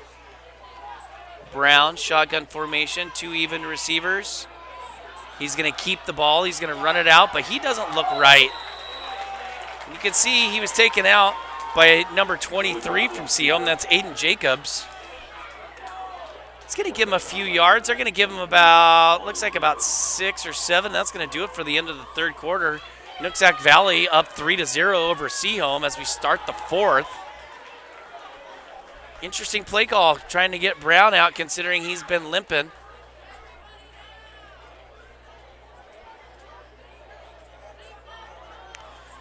Well, Sehome's got 12 minutes to try to figure this thing out.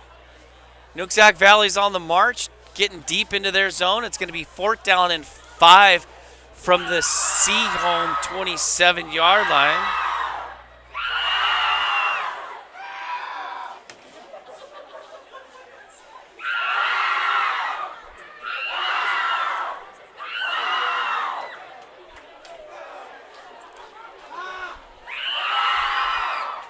We gotta love high school football. Student section of Nooksack Valley right there for you.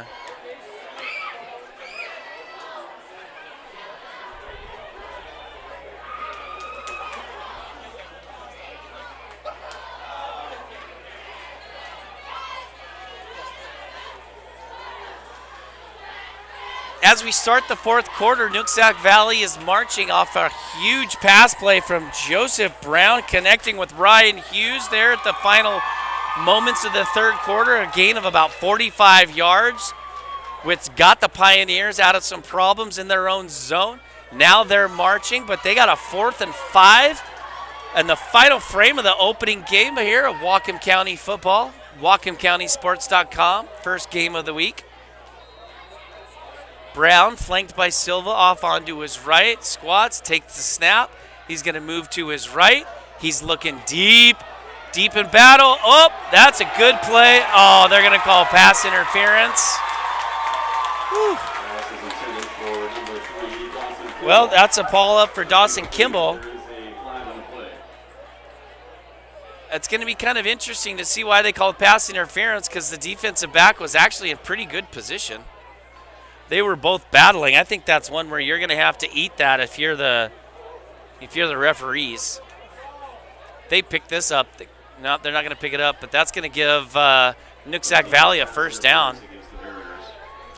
Beautiful throw by Brown deep into the end zone, getting the pass interference call.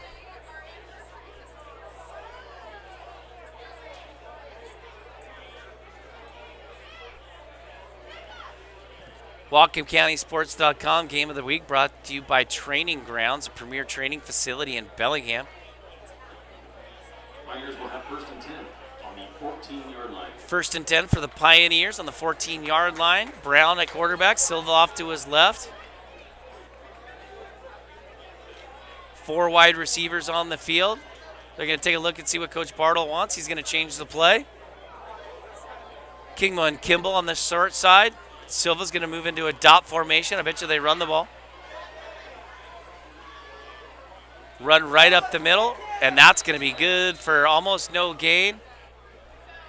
Who is that? That's number 85 for Sehome. That's Banning Dirks. First guy there. So the clock's running as we get into this final frame here tonight. Sehome versus Nooksack out in Everson, Sumas. Stands are almost completely packed, which is a good thing to see. That means people are excited to be about football. Corey only split out high on the far side. As long out there was Ryan Hughes. Silva off to the left of Brown. He's going to take the snap. He's going to look. He had him. And that's an incomplete pass. Silva was wide open. He just didn't quite have his head turned around to see it. Incomplete pass is going to bring up 3rd down and 9 from the 13 of Sehome. 3rd and 9. Let's see what Coach Ackerman and Coach Bartle have dialed up for the Nooksack Valley offense. You know, you can always tell when it's high school football season because all the little grommets are always running around. Like, we got pickup football games going off on the north side of the stadium. You got kids playing tag. Like, that is the true sign that high school sports has started in the fall. Here we go. Big play here. 3rd and 9. Dot formation. 3 wide receivers up top for Brown. Silva behind him. He takes the snap. He's looking. There's a blitz by Sehome. It's picked up. Touchdown! Nooksack Valley. Corey Only, the freshman.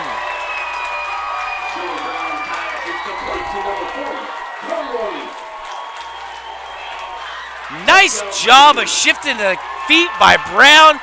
Finding Only in the back of the end zone for the first touchdown of his varsity career for the freshman. Nice job, Corey Only. First touchdown pass of the season for Joseph Brown. That takes the score to 9-0. Nooksack over Sehome. Up next is the extra point. Let's see how we do. On the kick is Caleb Kingma. On the hold, we got Dawson Kimball.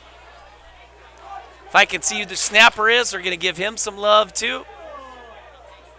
Snap, up, kick, good, no good. Kick is off to the left. Kind of a slow snap. Looked like that might have been number 68, Brock Lanker. Still, the score is 9-0 with 10:59 left to go in the game. Nooksack Valley marching all the way down the field on 2 big plays. One to Ryan Hughes and then Corey Only with the touchdown. I have a feeling I'm going to be saying those 2 guys' names a lot over the next couple of years. Sophomore and a freshman. Nooksack Valley is loaded with a lot of really young players. I mean, they got a couple freshmen playing. They had a bunch of freshmen playing last year. So a lot of young players getting a lot of varsity experience already and coming back. Nooksack doesn't even have one of their best offensive and defensive weapons. And I have to say his name just because it's so amazing to say. But Duke Haliapiapi, number 71, he's not in the game. He is a freight train of a human being. But here comes Nooksack Valley with the kick. There's a kick. It's going to be a little short. It's going to be picked up by Max Mallow. He shimmer steps. He's trying to find some space. Not a whole lot going on, but he's still going. He's still going. That's actually a pretty good return right there by Max Mallow. He takes it all the way up to the Sehome 40-yard line.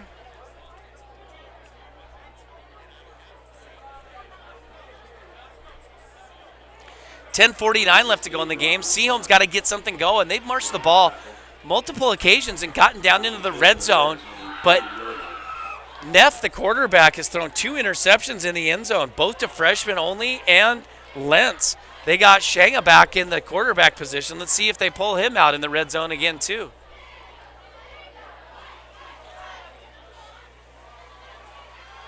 Sanga looking to a tipped ball. Nice play by number 52, John Stremler. Getting his hand up and knocking the ball down. That was a wide open guy up there, too, for for Sehome, but the hand of Stremler got up and knocked the ball down. That's 2nd and 10.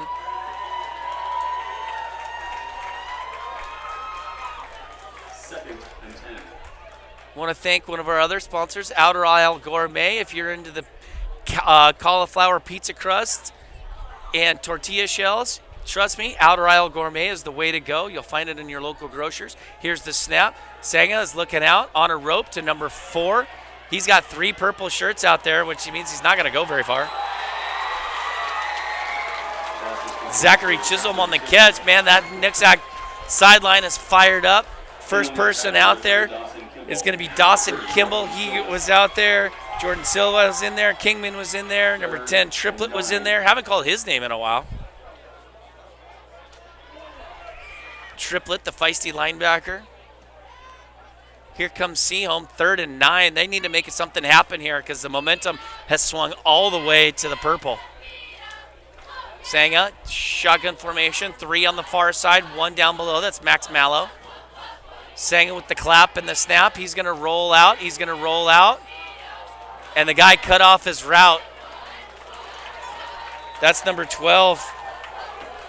Braddock Duckworth cut off his route when actually he and Sanga just weren't on the same page. Sanga wanted to go deep and actually threw a pretty good ball, but he cut the route off, so there was nothing there. This is a big play for Sehome right now. 4th and 9. The ball is on their own 41-yard line. They need a first down. If not, Nooksack Valley is going to get the ball with all the momentum with something big about ready to happen for the Pioneers.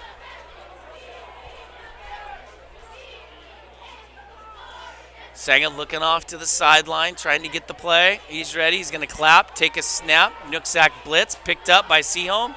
He's got a guy wide open. There it is. Pass complete. What a play by number 4, Zachary Chisholm. Nice throw by Sanga. Drops a dime for 40 yards and a first down. That is a huge play by the Mariners. They saw it on the last play. They came back to it. That is exactly what the Sehome Mariners needed to get the little bit of momentum on their side. They're coming straight up to the line. Number 12 is up there. Max Mallow down here. Number 12, that's going to be Braddock Duckworth on the far side. What a pass by Sanga. Dropping a dime and 40 yards. Snap, fake. Guy up the middle, pitch, catch. Number 7, that's Luke Evans. Good for 9, almost 10. Sehome starting to find their stride. They're going to run quick. The offensive line, they're staying right on the ball. They're not going to give Nooksack a chance. Big number 76 for Nooksack. That's Kyan Carter. He's having a problem getting off the ball or off the field. Sehome running quick. Whoop. And Nooksack's going to call a timeout. That's a pretty smart call by Nooksack right there. Sehome has completely taken over the momentum with 2 big plays in a row. What a 40-yard ball by Sanga. Huge play for the Mariners, and Coach Bartle is going to be like, we need to slow things down a little bit. 9:14 left to go in the game. Nooksack up 9-0. Sehome marching. Didn't really do much on the first 3 plays. And they've gone 65 yards in 2 or so. 50 yards in 2 plays. That's not too bad. It's a pretty good play per attempt yardage. All right, here we go. 9:14 left to go in the game. The Mariners down by 9. 2nd and uber short. We're talking less than a yard. For Sanga, he's got number 22 into the backfield with him. Tommy Funk. Mallow down here along with Luke Evans. There's the snap. There's the fake. There's the cross route. Deep corner. With a catch. Oh, what a catch by number 7, Luke Evans, but he was just a touch out. Oh, my goodness. I wish we could have a red flag and we had the ability to do replay. That is a play that I want to see again because he was so close to getting his feet in bounds. Woo! William Silvis with the game-saving play right there. Oh, my. If he doesn't push him out of bounds, that's a touchdown. Nice throw by Sanga. couldn't really put it in much of a better spot than that. Here we go. 3rd and 1. Snap. Handoff up the middle. Beats the Nooksack blitz. He's going. He's going. Waiting for the referees. He was in the end zone. They're going to mark him about a yard short. That's going to be a 1st and goal for the Mariners. That was Funk. Nooksack Valley took the risk. They blitzed. Funk ran right through it. 1st and goal from the 1-yard line for the Mariners. 8:48 and counting. Oh, boy. Sanga, snap, fumble. Oh, my gosh, another turnover by Sehome. Fumble recovery by Nooksack on their own 4-yard line. That is a heartbreaker, folks. You can see the frustration on the players in Sehome, and I don't blame them. 3 turnovers in the red zone for the Mariners, and if everything stays the same, that is going to be the difference of the game right there, folks. Sehome's inability to score touchdowns, instead turn the ball over in the red zone. That will kill you every single time. Nooksack taking over from their own 4-yard line. Joseph Brown, he's got Silva in the backfield in the end zone. Corner, who is that in motion? Number 20. They're going to give it to Silva straight up the middle, only good for about a yard. Jackson Bennett was the man in motion. Referee probably could call a penalty, so he's talking to Joseph Brown. And hey, Mr. Bennett, he didn't like something about that. Clock is running. Oh, what a play for Sehome. Huge 4th down play on a 40-yard pass by Sanga, only to fumble on the 3-yard line, knocking on the door. We're under 8 minutes left. Nooksack Valley with the ball and in control. They're going to send in motion again. They're going to hand it off up. Nope, they're going to pass it out there to number 20, Jackson Bennett. Shimmy, shake, and a move. That should be a late hit out of bounds, but they're not going to call it. That's number 9, Jackson Dew, maybe taking out a little frustration, a little late.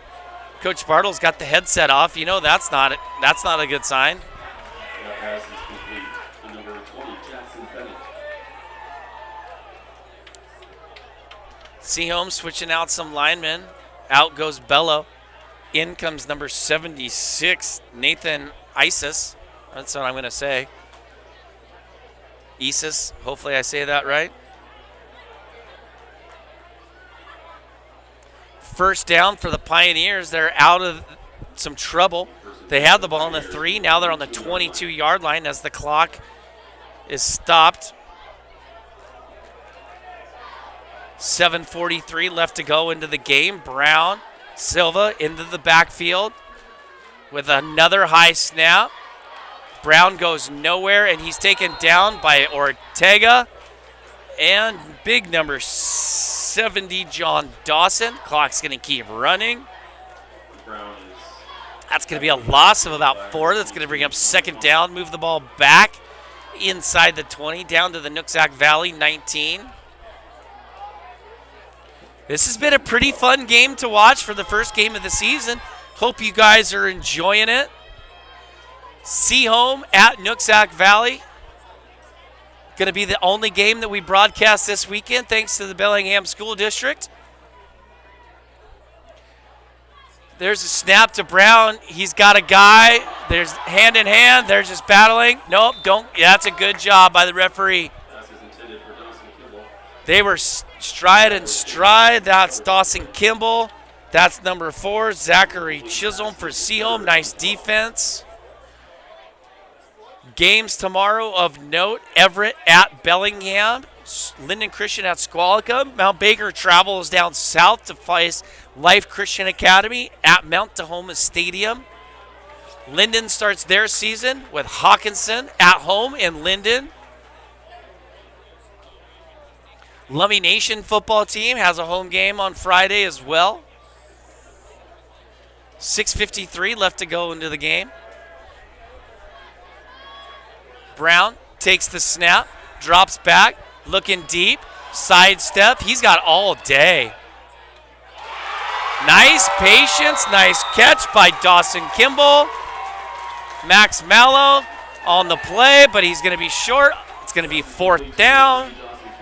Let's see what Nooksack does.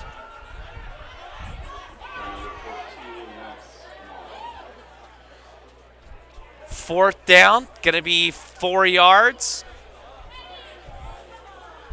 Brown is out of the game, so it looks like Nooksack's going to punt the ball.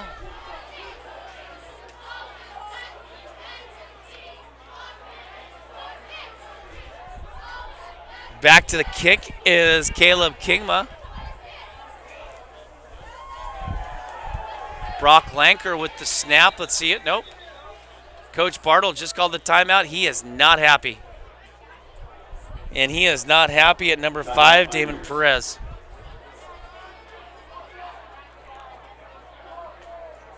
Damian Perez. They were calling for the punt team, and he did not come out, so Coach Bartle had to burn a timeout.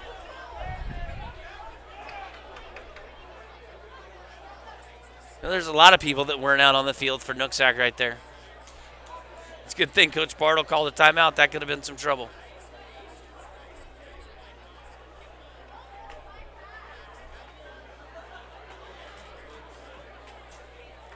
.6:43 left in the game. Nooksack up 9-0 over Sehome.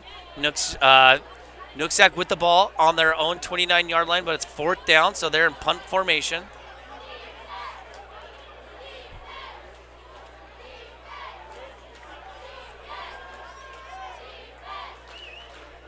Somebody down on the sideline for Nooksack Valley cramping. That shouldn't happen in the first game. But cramping happens in sports. That's number 40, Corey Olney. Snap off. Ooh, almost blocked. Ball goes out of bounds. Ref's not going to call running into the kicker, but Sehome almost blocked that. Pretty good field position for the Mariners. Punt went off the side of the foot. They're going to mark it down at the Sehome 40. Sehome, they've been marching, but the problem with Sehome is they get in the red zone, then they turn the ball over. They got 3 turnovers in the game, 2 interceptions in the end zone, and 1 fumble on the 1-yard line.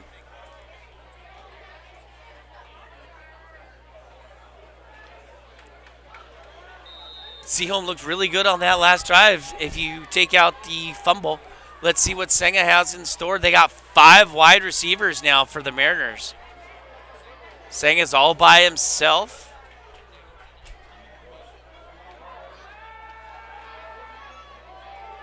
Running a short underneath route, caught by number 4.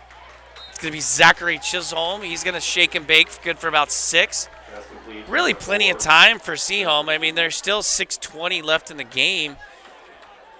If they can actually hold on to the ball in the red zone and score a touchdown, this is a whole different game. 2nd and 5, ball in the 46. 5 wide receivers still for Senga. He drops back to pass. Another quick ball out to the side. That's going to be good for a 1st down. So that's going to stop the clock. Wait for the chains to move. That was 14. Max Mallow with the clock. 5:56 left in the game. Here comes number 17, Ryan Hughes, into the game for Nooksack.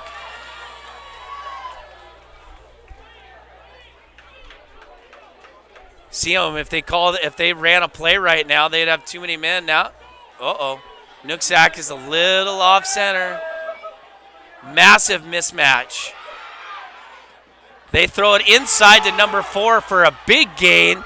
Zachary Chisholm, huge gain. That's a 1st down for the Mariners. Stops the clock. 5:30 left. Ball's on the 35-yard line of Nooksack. Sehome's going fast. Clock starts. Supposed to start. The referee waved his arm. Senga takes the snap. He's looking to the side. That's caught. The number 12, Braddock Chisholm.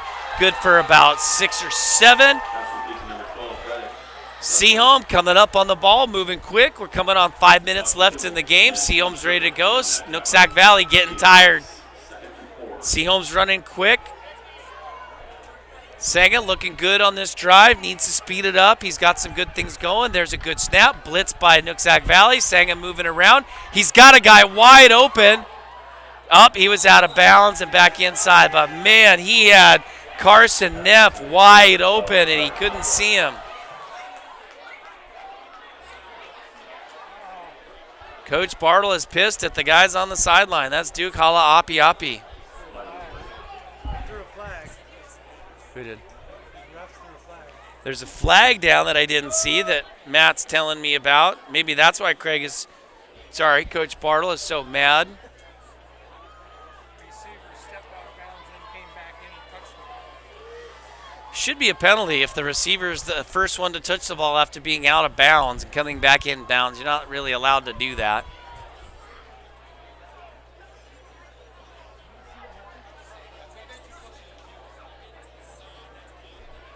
Word from the Mount Baker faithful here is a sideline violation that the players were too close to the field. Britt Lentz is starting to, oh, wow, what a big call. That's a 15-yard penalty.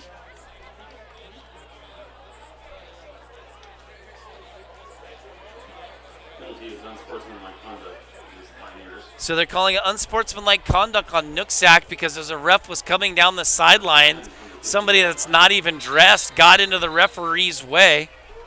So the ref called a penalty because you're supposed to be 3 feet off the sideline. Allow the refs to move. That is a monumental penalty for Nooksack. Coach Bartle is out there trying to plead his case, saying, hey, the guy was out of bounds, comes back in bounds, and is the first one to touch the ball. Why isn't that a penalty? That moves the ball down inside the 20, down to the Nooksack 19.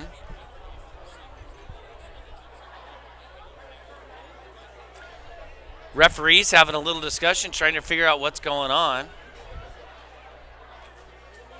You know what's surprising with this referee crew? The average ages looks like it's about 30 or 40. Most of the time, the average age of these referees is about 90. Got some young bucks out there this year. It's good to see. We need some good young referees up here in the Northwest Conference. 4:52 left to go into the game. Sehome knocking on the door again. Turned the ball over 3 times in the red zone so far. Student section of the Pioneers making some noise, saying it claps. He gets it out. He's going to roll. He's going to stop. He's got a man wide open cross in the center. And touchdown, Sehome. But there is a penalty. That's going to be holding against Sehome. No touchdown. Oh, boy, that was Max Mallow that's going to be holding on the offensive line. That's could be a catastrophic mistake that cost Sehome a touchdown.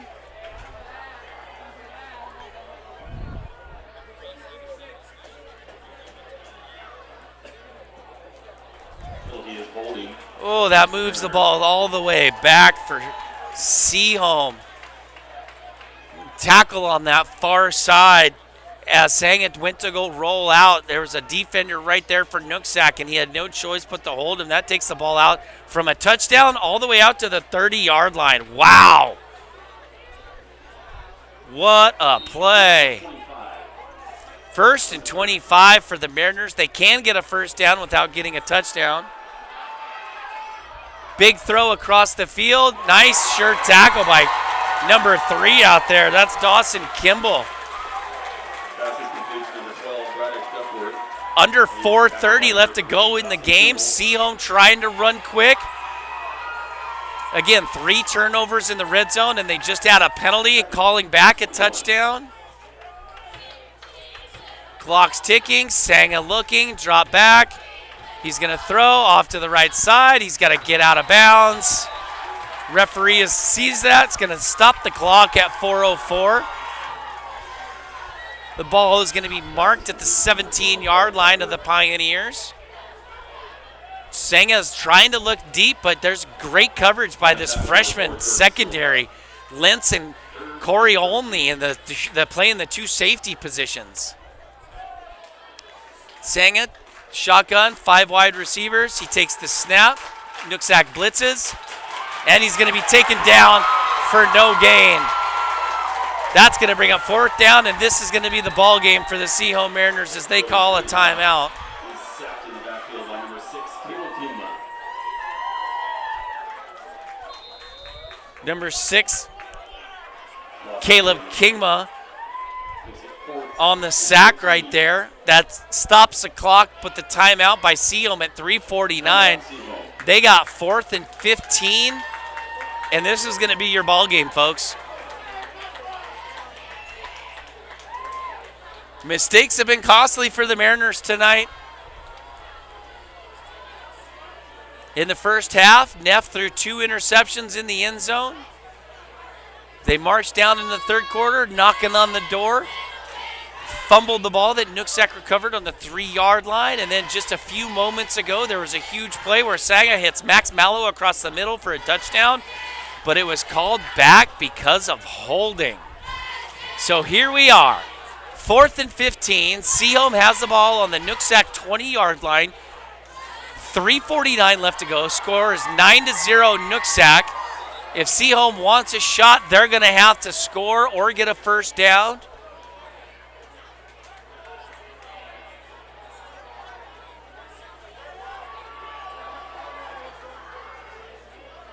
Here we go. 5 wide receivers for the Mariners, Sanga alone in the backfield. Nooksack on the blitz pickup. They're going to go deep. Oh! Max Mallow almost made a catch and a half. What an absolutely perfect throw by Sanga, but Mallow with some tight coverage couldn't come down with the ball. That would have been the play of the game right there if he can come down with that play. Oh my goodness. Ball is turned over on downs, and it'll be 1st and 10 for the Pioneers. Wow. That would have been an amazing catch if Max Mallow could have brought that down. He had the guy beat by a step, and Sanga threw an absolutely perfect pass into the corner. You couldn't throw the ball into a better location than the senior quarterback from Sehome just threw. Unfortunately, Mallow could not bring it down. Oh boy, here we go. Nooksack on the ball, 20-yard line. Brown back at quarterback. Expect a heavy dose of run. Brown going on the outside, lowering his shoulder. He's going to get out of bounds. It's going to stop the clock with 3:35. Don't expect Nooksack to pass the ball. They're going to try and flex some muscle here. There it is. See it again. Brown, he's limping. He's forced out of bounds by number 51. Brown is not healthy right now, guys. He's not 100%, but he's going to finish this game out. What a baller. 2nd and 9. Staying in the game, the sophomore, and probably I think his 3rd or 4th varsity start. He got the first start last year against Mount Baker in the COVID season as a freshman. Here he is. Let the adrenaline take over. 2nd and 9. He's better hand it off to Silva. Nope, he's going to keep it. And he gets popped, but he keeps falling forward. Joey Brown with the keeper. It's going to stop the clock. 3:22 left in the game. He runs into a handful of Mariners. He got popped by somebody on the Sehome defense.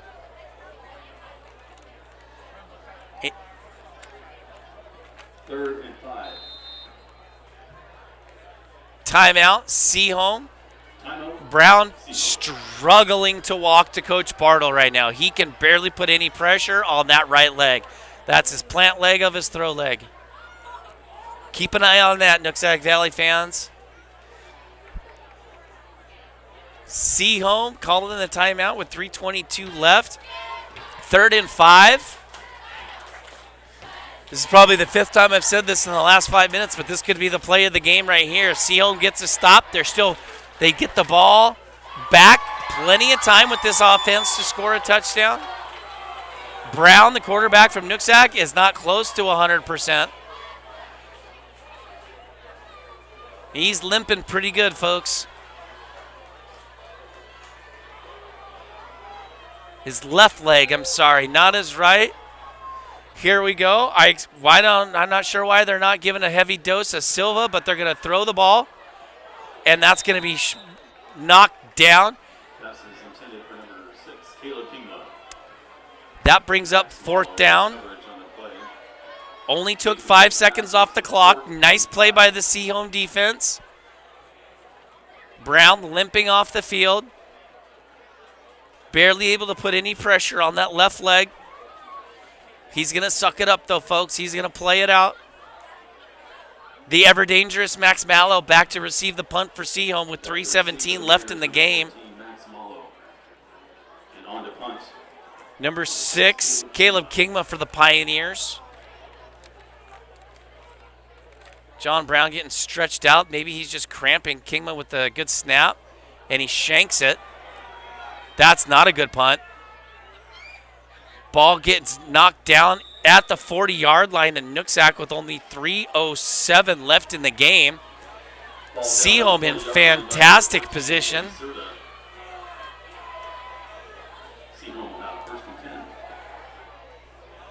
The ball is marked just on the inside of the 40-yard line of the Pioneers, where Sehome's going to take over.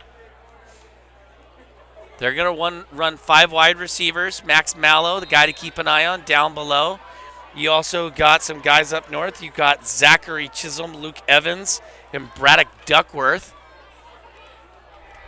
Senga with the snap. He's looking. He's got a guy deep. He's got a guy up. Oh! With the catch and the reception. Oh, my. 20-yard completion down to the 10. Braddock Duckworth with a play. Clock stopped at 2:56 as they move the chains. Sehome up quick. 1st and goal. Their arch nemesis this game for the Mariners. Here's the snap. Here's the look. Pump and a pass out to Neff. He's knocked down short. Stays in bounds. Clock's running. Sehome's got to get on the ball and get moving here, folks. They're running out of time. They only got 2:40 left in this game. Senga with the snap. He's looking to his left. He's got a guy wide open. Touchdown! Luke Evans. There it is. Senga with the dime out to Luke Evans. Sehome finally on the board with 2:28 left in the game. I'm going to need me some lemon water with honey after this, because there goes my throat.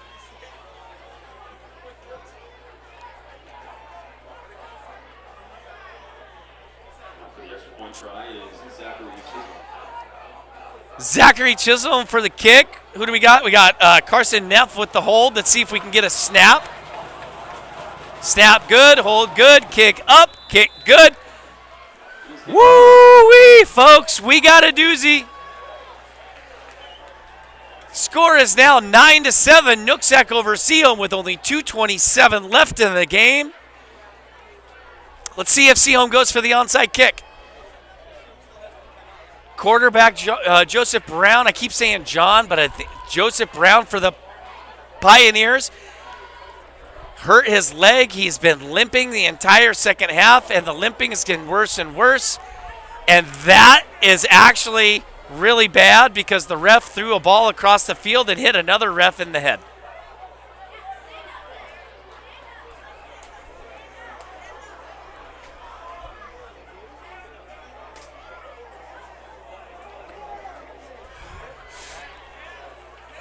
Shake it off, buddy.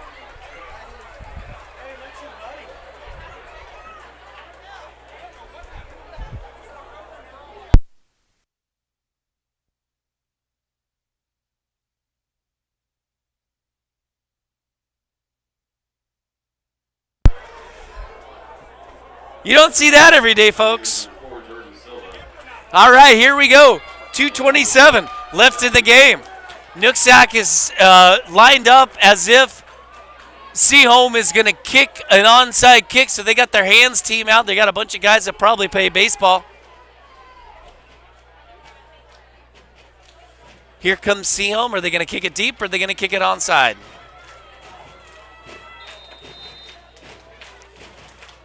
They're going to onside the kick, and it's recovered by Nooksack Valley. Number 20, Jackson Bennett. 1 second off the clock. All right, let's see if Sehome can hold the Pioneers and get the ball back. Pioneers will start with the ball on the Sehome 49-yard line. Here comes Joseph Brown, limping.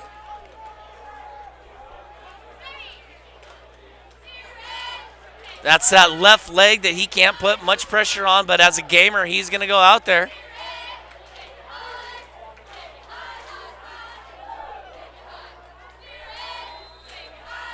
The ball is marked just inside the 50-yard line on the Sehome side of things at the 49. 2:26 left to go into the game. Brown at quarterback, sending a guy in motion. That's Corey Olney, the freshman. They're going to hand off to Jordan Silva. He goes nowhere. Stopped by stopped by Gavin Ortega. BJ is his father. That's going to stop the clock with 2:16. Gavin Ortega in on that tackle. Nice play by Gavin Ortega, the senior. Somebody called the timeout. Sehome. I think that's their last timeout. I don't know if Sehome's got any more timeouts left. They got one more left.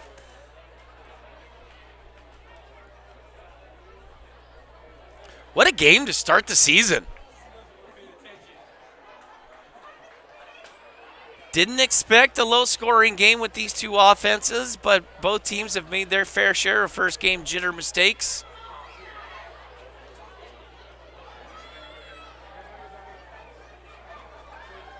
In the first half, Sehome had 2 turnovers in the end zone as the freshman defensive backs, Corey Olney and Colton Lentz, made plays in the end zone. There was a great pass play from Joseph Brown to the freshman Corey Olney for a touchdown slant across the middle for Nooksack's only touchdown. Sehome has had the ball in the red zone here in the second half where they fumbled, but then they just had a huge play to score their first touchdown of the season. Here we go, second down. Man in motion, that's only a steady diet of Silva, and he gets taken down right away. Number 54 was the first person there for Sehome, Hayden Huntley. On the tackle. John Dawson was also there. That brings up third down, but the problem is the clock's running. 3rd and 11. We're under 2 minutes left to go. Nooksack's going to take their time. And this is where you need a play clock, I think, because they could just stand here for the rest of the game. So far, 20 seconds off the game clock since the down was over. Should be a 30-second game clock. 3rd and 11 for the Pioneers. There it is. It's going to be a delay of game penalty. Yep. No play clock. The referees can see the clock, the scoreboard running, so that's going to move Nooksack back another 5 yards. I think Coach Bartle's going to take that. That took almost 30 seconds off the clock right there. But it stops the clock for the Sehome Mariners. Let's see if they can get a fumble here. If they can get a stop, they might be able to get the ball back with 30, 40 seconds left in the game. Only in motion. They're going to send him on the sweep to the outside. Oh, and he stays in bounds. Good play. That's going to run the clock.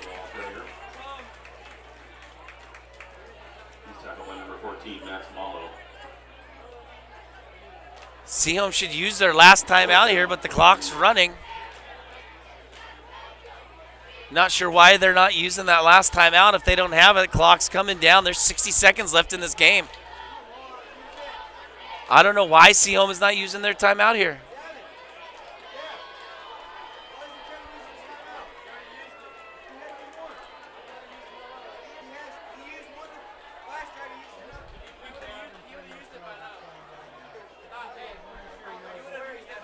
The clock is just ticking. There's another delay of game penalty, so Sehome's going to get the ball back with 38 seconds. There's a very fun, active discussion going on amongst the Mount Baker varsity team on whether or not a timeout has been used. And I'm going to have to side with Coach Beeson's son, Davin Beeson, here. I think he knows his dad.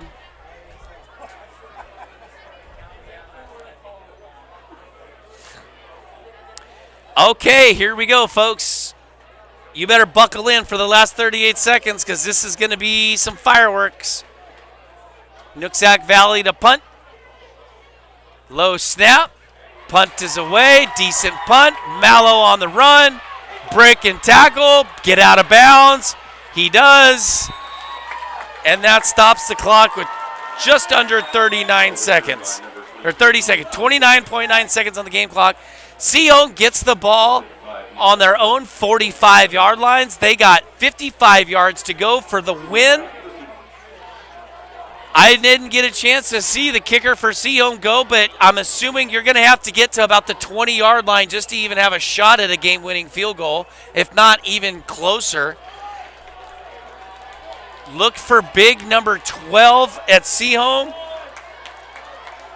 Don't worry, folks. There's 29 seconds left. Number 12 is Braddock Duckworth. 14, Max Mallow. There's a flag on the play, but they're letting it go. You got to throw that away, dude. He runs out of bounds for no gain. There's a penalty flag down. That's got to be against Nooksack since they let the play roll, but 7 seconds came off the clock. There's 22 seconds left. Don't mind what the screen says. I'm telling you, there's 22.4 seconds left to go. Coach Bartle's not happy. His head went from tan to red.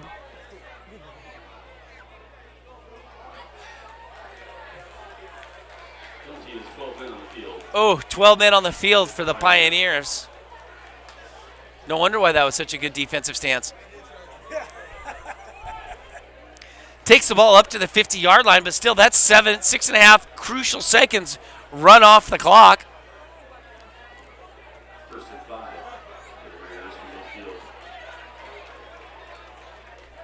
They're going to reset the clock. Looks like they're going to add some time to the clock here.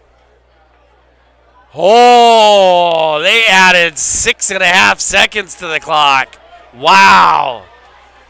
That takes it back up to 29 seconds left to go in the game. Sehome with the ball in the 50. They got to go at least 30 yards to be in field goal position. Senga with the snap.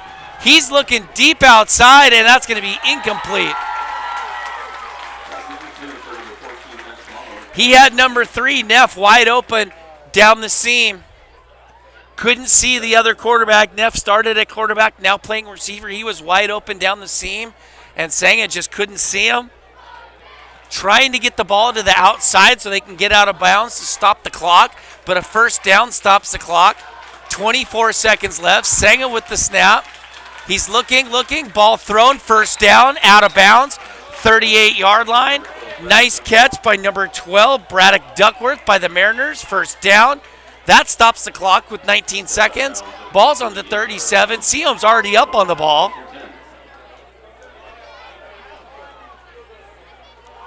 Senga trying to get this going. Are we going to have a last-second victory? Can Sehome snatch the jaws of defeat? He's looking, miscommunication. Interception by Nooksack Valley. And that ends the ball game, folks. 8.1 seconds left. Interception by Wayne Silvis, and that's going to end the game. One more play. Nooksack Valley is going to kneel it down. The Sehome faithful, they're packing up and moving out. Number 6 just destroyed the quarterback. Dawson Kimball, number 6, as I believe that is. No, that's Caleb Kingma with a monster shot on Senga there as he was dropping back to force such a short throw. Nooksack in victory formation. Snap and a kneel, and that's it, folks. Nooksack Valley 9, Sehome Mariners 7. Pioneers get the first victory of the season for Coach Craig Bartle. What a great game. Lots to learn from. Look at the excitement by the Pioneers. There we have it, folks. From Sid Lambert Field, Nooksack comes away with the victory. Hard-fought victory from both teams. Mistakes on both sides. I'm telling you, folks, if Sehome doesn't turn the ball over 3 times in the red zone, this is a different ball game. And here we go with the traditional. They didn't get to do this last year because of COVID protocols. You weren't allowed to get within anybody 6 feet to touch hands, but you could line up across from them, so you try to figure that one out. But now we're going to get some high fives going. Traditional down the 50. The coaches are going to walk. Coach Bartle, Coach Beeson, going to exchange some high fives and some hugs. Thank you so much for tuning in, you guys. I hope you enjoyed it. Check WhatcomCountySports.com for more on next week's games.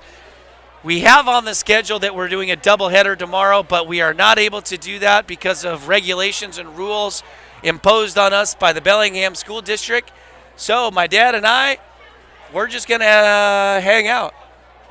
Probably have some adult beverages and watch the sunset. Probably going to be a college football game on. All right, folks, that's it from Everson and Sid Lambert Field. Thank you so much. Huge shout out to our sponsors, Training Grounds, the Self-Employed Journey, and Outer Isle Gourmet. Make sure you check all those places out for food, for training, for business. Thank you so much, and have a fantastic evening.